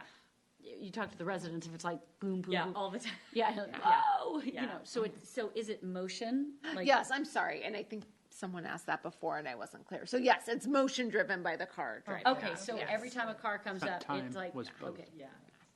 okay. But if I drove through 3 in the morning, it wouldn't blink at me. Right. I mean, Or some not communities necessarily. do have But them you have that on, option to but program you have it the either option way. to program it off. Yes. I think it's an easier sell to the neighbors if they have any problem with it, that it could be programmed so that it's not blinking at 3 in the morning. How would a school crossing guard, would you want to have it manually? I don't know how school crossing, I actually wrote a story on one day, it was previous life, but wouldn't you want the school crossing guard, hey, there's kids there, I'm just thinking out loud, they're going to push the button, does that make sense at all? Or the church people on a Sunday morning, normally when you wouldn't have it on, if they're parking for services at 9 o'clock in days, would you want them to have the option to be able to push the button for safety? But does it need to illuminate? Does it need to illuminate if there's no cars around? I'm just saying, because you're saying that if a car Well, they wouldn't push the approaches- button. They wouldn't push the button then, right? I don't think there is a button based on the one that Could. Jessica was. You can, there's options. can. I would say usually the press button ones are more common on crosswalk flashing signs. So the flashing sign would be the crosswalk rather than the stop sign. That was more typical. And I think that's what they have down here on, that's a flashing sign, right? Down on Masal. Yes. That's on the yeah, yeah, but because that's there's on no the ground. stop sign. So in some ways, we're getting like two That's the a- bang for that's our a- buck because Right. we That's if we're want to remind people to stop, but then if we get a motion detected stop sign, it's both reminding them to stop and reminding them there's a crosswalk. But it's the stop sign that's illuminated. It's not the crosswalk. Right, not the crosswalk. Right, exactly. And Highway 9 is the thing in the middle. Right. And I think, I don't know if it was explored an option, but I have to imagine when they put in the stop sign, that might have been explored as an option, having a flashing crosswalk rather than the stop sign. Can you program how the distance at which you want it to start? Like, if a car's like, 75 feet away or 100, like, I'm just saying, I would have to imagine so, but I don't know that. I'd have to get back to you. I'm sure there's a limit on the how far the microwaves or whatever they are So effective. if but we yeah. say yes, we recommend that you move forward with getting a stop sign and talking to city staff. Will you come back to us and tell us what the options are? Or are you gonna because we can keep asking about options, or are you Right. are you gonna just go and pursue what you think is best? I mean, typically you would go back and get a recommendation. Like, this is the recommendation. Okay. Do you see a problem with Okay, this? you'll come back to us. Yes. Okay, and educate us on all the possibilities. Wouldn't you want to ask the crosswalk guy? I'm just, again, if I'm out there with a crosswalk, does he want to have a button? He already has a flag. I mean, A sign. sign. No, I know that, but would he Yeah. want a button? You might want to whistle. Oh, that's I think we cheap. should get him a whistle. I think we need one that makes noise. Uh-oh, it's getting late. What about rumble strips? Okay, sorry. So yay for the stop sign. And is it the one stop sign, or there was also the talk of Bruce and Poppy, I believe? Right. That is something that if we wanted to pursue, we should talk about here and then notify That the would be part neighborhood. of the Bruce upgrade. Right. That would be Yeah, that would probably. need to be a neighborhood discussion Okay.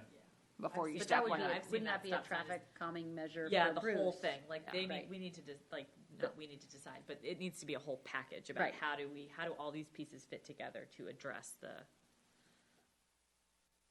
So you asked a question, but how do you do that? Does that have to be a funded study, or is it Jessica does it from 4 Or do to we walk 4:30, around? or what does it Do take you- to do something like that? To start looking at options for Bruce. A Bruce how to- plan, or Okay. or How to what create the what does it what does that entail, and what does it take to Well, do that? this will be the first step, is discussing it here. I will get to this, but I just want to make sure that I'm clear on what we want the immediate actions to be before we move on. So what I heard from you guys was the crosswalk at Bruce and Winchester, the painting that Dave's parking spot red, the right onto Dave's onto Poppy, the lighted sign, and then talking to the district about their daycare parking issues. And then also painting red that Poppy spot right after the, turning right out of their parking lot. As for immediate issues that are things that are low cost that we wouldn't necessarily need to bring back to you or the council. Did I miss anything there? Great job. Okay. Do any of these things, probably the lighted sign, have to be a memorandum sent out to the public, the local, before we actually implement it? Definitely I would pass it by the police department, but the sign, the noticing would be kind of like for the stop sign we did, it'd be 500 feet around it, which I can't, We would do that. right. That'd But be I part can't of the imagine process. it's that many neighbors considering the church and the school. I don't want to sideline you, but just to let you know, the speed trailer Yeah. was on Dave's Avenue going after the S curve coming towards Poppy, coming towards the school. And after I drove around a couple of times, there was, where we wanted to paint the parking red along the curb on Poppy? So not there, but down closer to Dave's Avenue, so that I couldn't even go, I had to go out around him was a cop in a big SUV just sitting there watching at 424 though, so it's kind of like, well, so there is presence Presence. there. Yeah. Oh, sorry. Oh, it's okay. Okay, so those are short term. So as far as the long term, we're focused on Bruce. Tabled kind of the Dave's sidewalk, crosswalk issue, just something to discuss, but for another time. But so now as far as this Dave's elementary topic we've been talking about for months, we're looking at traffic calming on Bruce, correct? Is that the kind of consensus we have going on? Is that too, I mean, I think it needs to be done, but is that too limited, or how big of a bite do you take off? Do you have to look at the whole neighborhood? I don't know. Well, I think that Bruce definitely needs to there are get looked things at. that, yeah, Bruce is would be a city priority. And I think that there are things that the district and the school kind of need to tackle, some of the internal things. You know, we did it was a walk audit or something. Remember Right. after we walked Yeah. around when we at the beginning of this year? Could we do some sort of like walk audit on Bruce just to familiarize ourselves, or I don't know, we could get tape measures out. Like just so we have some just data points or discussion to start. I don't know, is that I don't think we can do it as a group, but two Is that- people can, right? All right, I can Then give you the how- materials and you can all do it individually. then why did we do it? Were there not that many of us when we did it after the we did the We did do that. were we not I think it was a special That was meeting. posted as a meeting. Yeah. Right, Oh, which okay, we okay. could do that too okay for this. I- Yeah. I think we can, yes, to that. For, I guess, in moving away, kind of shifting away from Dave's, I feel like we've tackled the things that, for now, we can. Some of the easier Right. the lifts. low hanging Yeah, fruit. yeah, and I think that there's some things along Poppy was a sticking point for the school, but we can't do anything without more community input. And then moving those driveways was And yeah, district, although we can recommend. yeah. So it seems like the best use of our support now is to really help figure out how to support the Bruce Poppy interchange.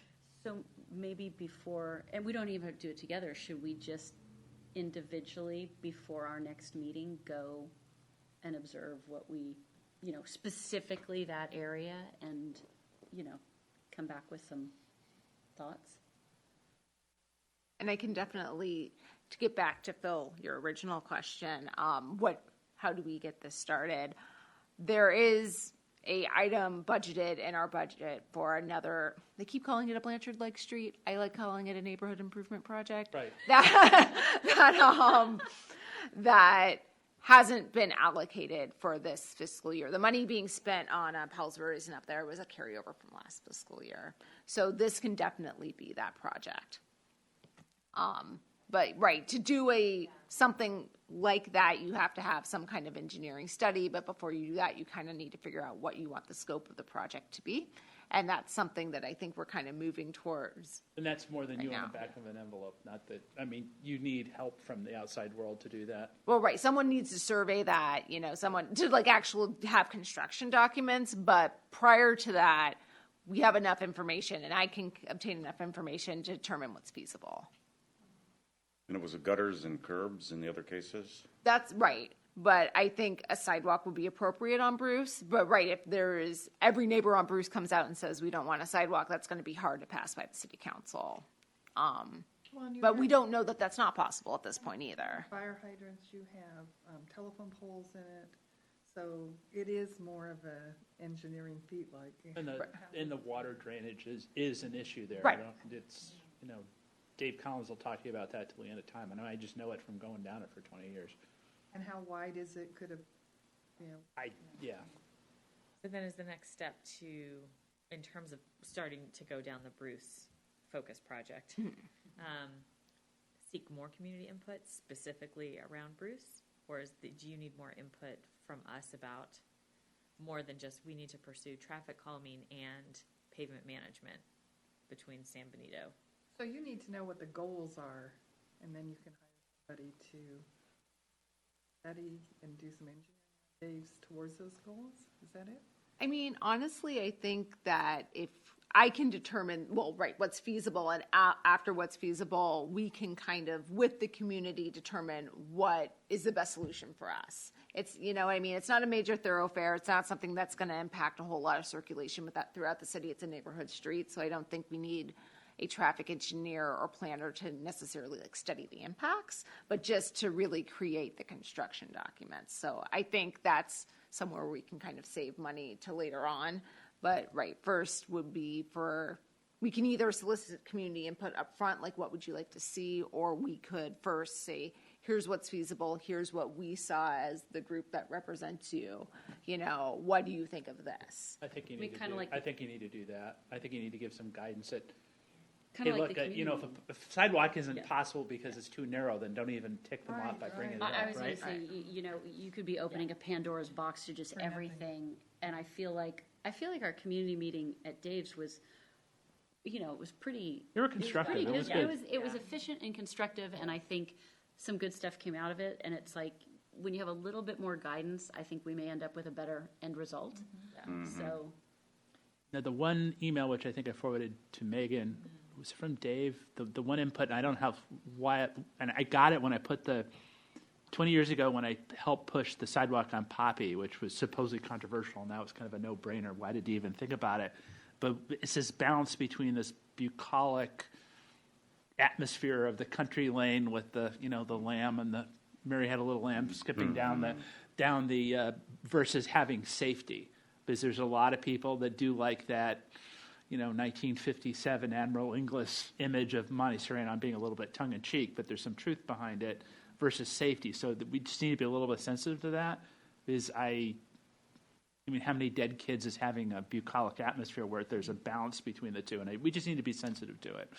Because I think if you just went and said, hey, we're going to make it look like Blanchard, oh, that's too city-like. So just, I don't know what the balance is, but we just should be sensitive to it.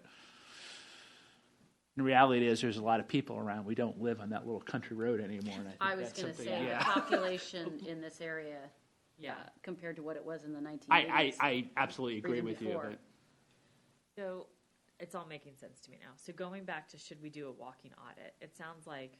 Or should we do it ourselves? Yeah, it sounds like it'd be really beneficial for us to have a sense of what the street looks like, so that we can come back next meeting in December and talk about what are some options. What based on our observations did we see part of the community meeting and other stuff, and other input that you might be able to provide about what good traffic calming measures would be on a street like Bruce, and then inviting community input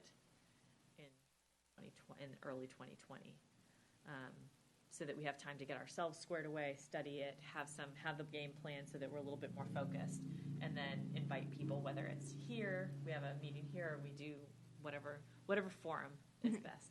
I think you need a basic vision to go into the meeting with, or it'll go nuts. Yeah.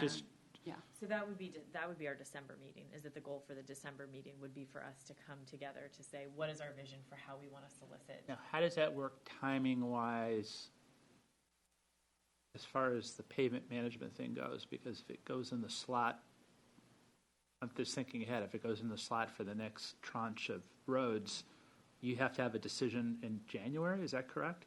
So a project like this would be a separate funding source, so it wouldn't be part of this. Okay, so it's not part of that cycle, okay. Right. Though I would say if it's a goal of ours to do Bruce and to have something done in the next year and a half, Vista needs to just be, we either need to make a decision that we're going to put off Vista and do something similar later on, or Vista needs to be resurfaced, because that's also not in very good shape. I'm sorry, Vista? Yes. Okay.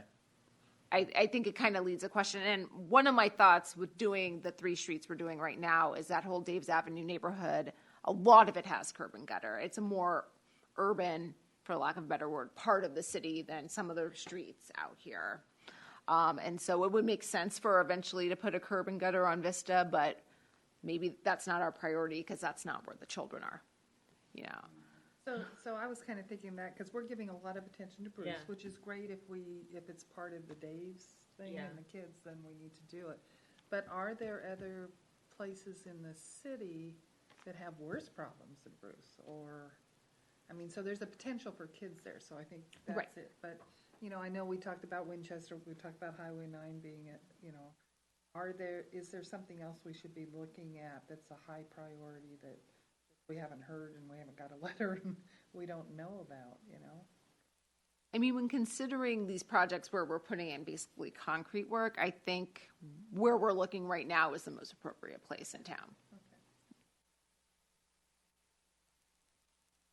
And how would, you mentioned Vista, and this is all in my neighborhood, but when you do a study, do you have to look at it in conjunction with each other? I mean, you got this Dave system, for lack of a better word. You draw a box around it, and you're looking at traffic flows, and you model it. Probably if you're an engineer, you got Vista, you got Poppy, you've got Bruce. Do you do that as a system and look at it and come to a decision? Or how do you approach that, or do you do it in pieces? I mean, for typically, Question? typically you do try to group things together somewhat, just as a cost-saving measure. You know, because you don't have to remobilize, basically. And if you're out there, if you want to do a lot of pavement work at once, you try to have it all kind of close together. So you would have Vista, San Benito, and Bruce. Right. And so even though we wouldn't necessarily be putting a curb and gutter on Vista, that would be a good time to go ahead and resurface it. To do the study, at least. Right. Do you have to do that little other street that's a driveway street off San Benito Vista? Well, it's the spooky alley, as we used to call it. So San Benito, I want to say, and don't quote me on it, is a private street, the whole thing. I bet you the end part is. I question the part between. You could be right. I bet you that the part between Bruce and Vista is public, but then when you go beyond Vista and you do that, Definitely the end is private, Yeah. but I'm thinking I've looked into it and the whole thing is. But I like I said, don't quote me on it. So then what this means, and I appreciate that, is if we take a more systems approach to kind of the backside of the Dave's corridor, so thinking about Bruce and Vista as and however San Benito pans out, that doing an audit of those streets and then coming back in December and talking about those two, and what might be possibilities for street calming or in terms of pavement management. I don't know if we can offer gutter curb advice on Vista. I think, for example, I think that the idea, this is just me, and it's directly across from my house. I like the idea getting away from humps, even though I was the big hump person. But I like the idea of the bulbous corners, and maybe you could put bulbous corner on Vista and Poppy, and it was still cars going down Poppy. I don't know. We could do pilots like they did on Santa Cruz Avenue and put little Oh, chairs yeah. there. I'm the member of the chamber. You would probably be in the But there might be, maybe add more corners with more bulbous corners on it, and rather having that sign in the middle of Vista, you have a bulbous corner on it. I don't know. Mm-hmm. But, yeah. So the goal then is between now and December, our December meeting, I'm just reiterating, to go and look at both of those streets so that we come back to really think about how to move forward on providing suggestions or recommendations for staff. What are we looking for on Vista? It sounds like it's also in need of the pavement management. Well, I mean, we're not going to decide. I know We're that, not yeah. experts on pavement. I know that's what I'm trying to figure out. What would our role in that would just be saying, yes, we need to do something and we should. What information could we come Forward back that, with yeah. that would be helpful to you when you're putting together recommendations or, possibilities? Question. Can we provide What anything? value added could we possibly add? Right. You mean it in general, or you mean Vista specifically? Vista and Bruce, I mean, should we be out there saying, oh, we think this, and here's what we noticed, or is it better for the professionals to kind of look at it and say, here's the data? I think it's a good idea for you to go out there to be informed. So when I'm telling you this, it's not just me and my professional opinion. It's, yes, I also went, and when we have a group of people in here from Bruce Avenue, or Avenue? Street? Avenue. Bruce Avenue. Thank you. That you're informed, Well, for traffic calming measures, we clearly need to be involved in talking to the public. But that's different than redoing the pavement. Yeah, I live in front of Vista. The difference between Vista and Bruce are huge. Vista. We used to have Sharks. We had two or three Sharks players who used to live down there, and they'd shoot the hockey puck back. No, I mean, there's kids playing in the street. Yeah. There's no issue. You get a car, he slows down. Bruce's is totally different animal. You don't see people in the middle of the street shooting Yeah. balls down the street. It's just a totally. I think Vista's probably end up being a pavement issue. Maybe you'll come up with something else. The other thing I want to mention when everybody does a walk around, I brought it up in the street, especially on Bruce. Look for, you're not going to see it unless it's raining out, but look for all the pipes coming out of that does dump a lot of water on that road. But just pay attention to the PVC pipes. You'll see them off the side of it, and it does cause problems, especially when the road's not even. Jessica, when we did the walk audit, there was a checklist. Yes. That could you, is that easy for you to shoot that to us? absolutely. Again, so that. That's you a good know, idea. I remember seeing it, I don't remember exactly where it was, and I'm like, okay, if that's easy. Oh, yeah, That that's would very be- easy. I can. Okay. So did we just decide that we'll just do it on our own before December, whatever time works for us? Okay. Yeah, So if you shoot that's it to us, then easiest. we can. Yeah. Perfect. And we can do it together if we don't have a quorum, right? Right. So next, I think my next question would be around, we get through December, we come up with we have some ideas, you come back with a plan or proposal ideas. January, technically, it's not an even month, but it seemed like a good time to just stay with the momentum. Do we have a special session then? Or is that something we want to wait to decide in December? I guess it's more, and then when do the new commissioners come on? That's a good question. I'm actually not positive. Have a Yeah. bit of a transition, so. Do you know that? Do you know when yours, because you're out, right? I get my retirement package from December? Jessica in December, yeah. So the new ones would have to start in January. Yeah, I thought it was calendar year. I believe you're correct. I think they start in January. So the second Thursday of January would be the 9th, which is like that first week where everybody's kind of getting back to. Am I the only one leaving here, by the way, or we don't know? I think so. We just can't. I feel like I just got here. I was I like, don't think I'm leaving. I don't know. That'd be another question, actually. Maybe in the city engineers report? The city clerk got the applications. I did not. Okay. Yeah, so I do know that we got enough to fill. You got the enough. slots, Okay, that's but good. I don't know That's fine. who submitted. Yeah, those go straight. But you to got her. enough applications. Okay, that's Yeah. good. Okay. Those don't come to me. Okay. All right, so then we'll game plan through December. Or are you up for a game planning through January? no, I was just going to say, if we did a meeting, Yeah. would the 9th be it? It would be the second one. I'm just going to kind of tentatively put it on my calendar because I've got a crazy January. So would that potentially be it, since it's the second? Or Would it be a special meeting? would be a special meeting. Yes. So we could do it later in January, the community. Yeah, I could put out potential dates in Okay, December yeah. if that works. There we go. And what's the reason for that meeting?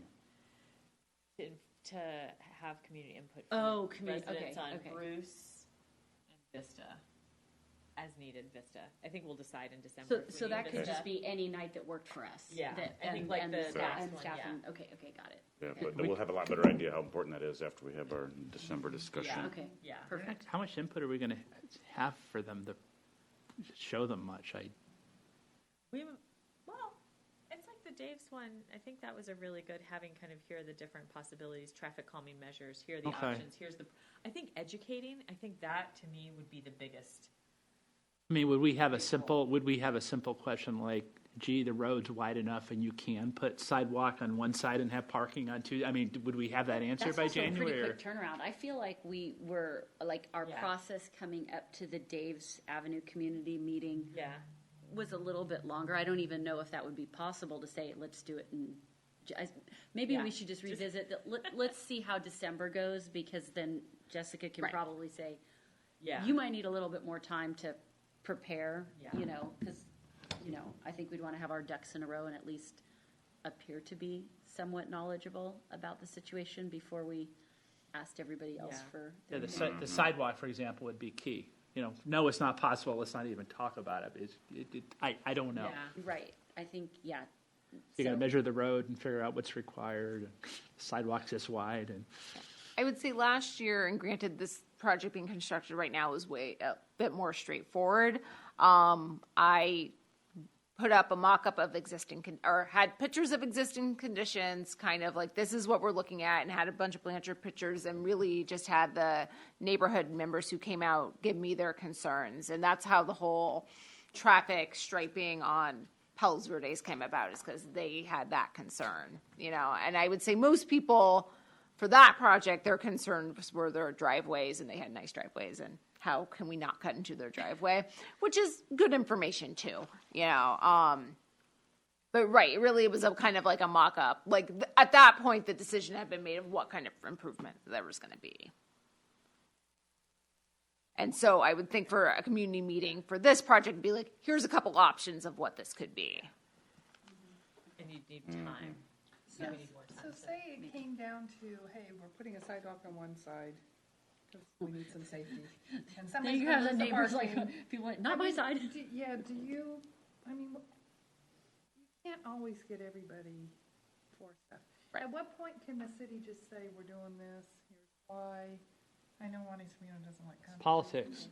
That's what politics comes Right, into. that gets political. I mean, everything's a recommendation, right? Coming from you, coming from me to the city council, everything's a recommendation.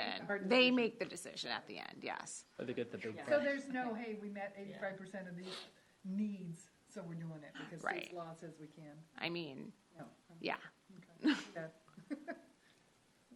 But I guess the how can we help educate people on what the bet, Bring them Right. how the Right. bet, what might be the best options? People can certainly have feelings, but how can we move their thinking further along to support the goal of safety, even if they, And it's felt like you were saying, there was so much controversy around the sidewalk on Poppy. Right. And now everybody just says, yeah, there's a I sidewalk. can't believe you didn't, if we didn't have it for 1,000 years. I mean, it's sort of, yeah. Yeah. Somehow life goes on. yeah. Can I ask one more question? I noticed some places near the school where the stop sign that's painted on the street needs to be refreshed, like it's really faded and it's hard to see.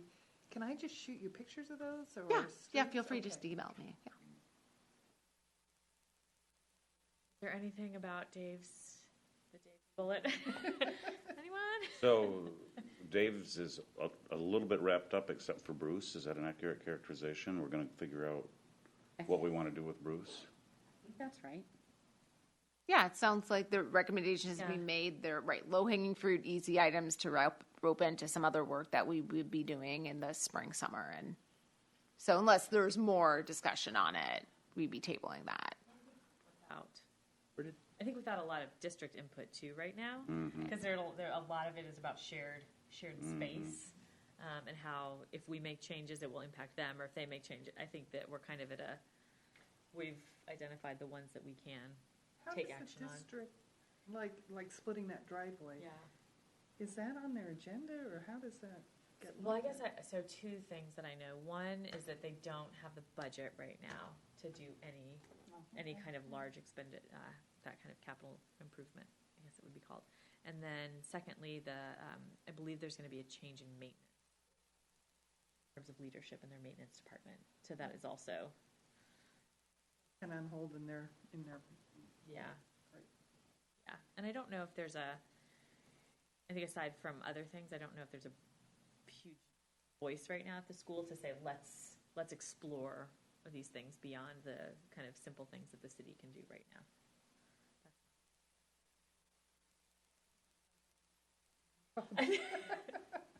And now and I think moving to Bruce, good, still supporting supporting the school in their effort and.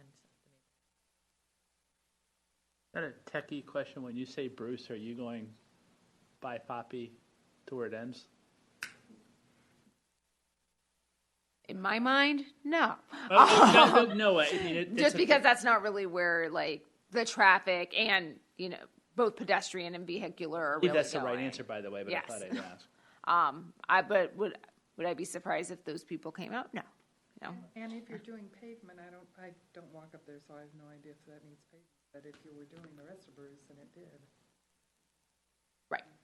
Is that city street? It's not private, right? I believe so. That's another one I'd have to look at. Because Into, but I I'm know pretty when sure we that did is Carl, a city like, street. part of it's like, the part you get to like our street, it's like, nope, stop in there. So they, they didn't do any more. So.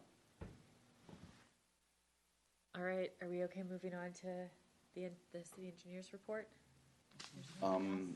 But one thing regarding, we talking about Highway 9. Yes. Is this an appropriate time to discuss when we talk about? I don't want to. No. And yeah, should we? no, I think- I mean, I wanted to do it in part because I had some urgency because I thought we might be able to get money from the developer, and I know that's probably too late for that. So, is it better to push that discussion out beyond December, or should we do it in December? Start it in December. I just want to make sure. Let's stay informed and at least start the conversation so we Okay. can at least get it in there, make sure that it's Okay. in our minds and Okay. what's happening and what's possible. And are we talking just about down in front of the development, or are we talking about? Well, that's my biggest concern, but That was where our priority was. That was one of our key priorities, right? As a group. it was mine. Yeah. No, I mean the Yeah. group agreed with you, Yeah. so it's everyone's. Yeah. Let's do that. I actually received an email from a concerned citizen about Highway 9. Yeah. And I'm concerned about the whole thing. not Yeah, just the I mean, I one agree spot. that we should talk about the whole thing. That's just, I think, the most dangerous part. But there's a lot of The dangers. bicyclists, yeah. Yeah. I just want to make sure where our heads were at on that. Then I'll reach out to you before the December meeting. We can talk about what specifically, Okay. coordinate with Jessica, what specifically topic might be. So we have it.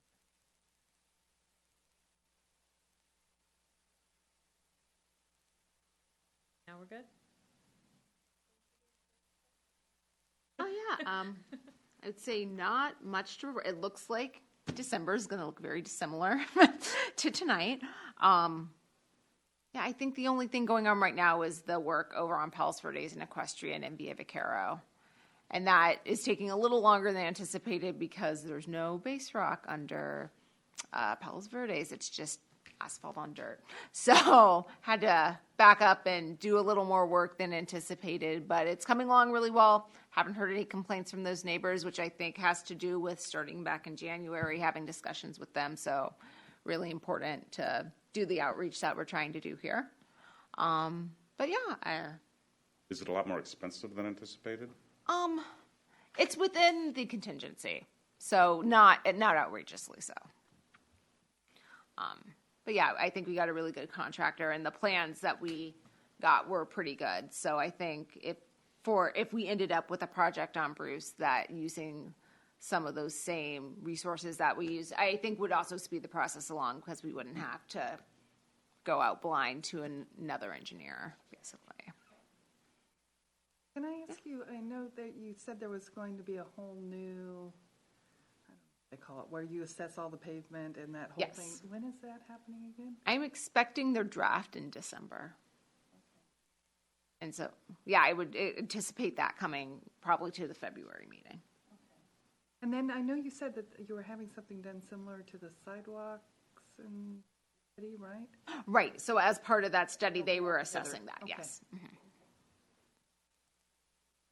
Mhm.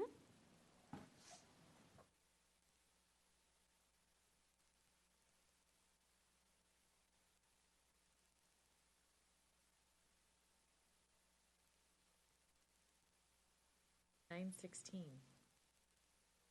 During the meeting. Supposed to slam your hammer.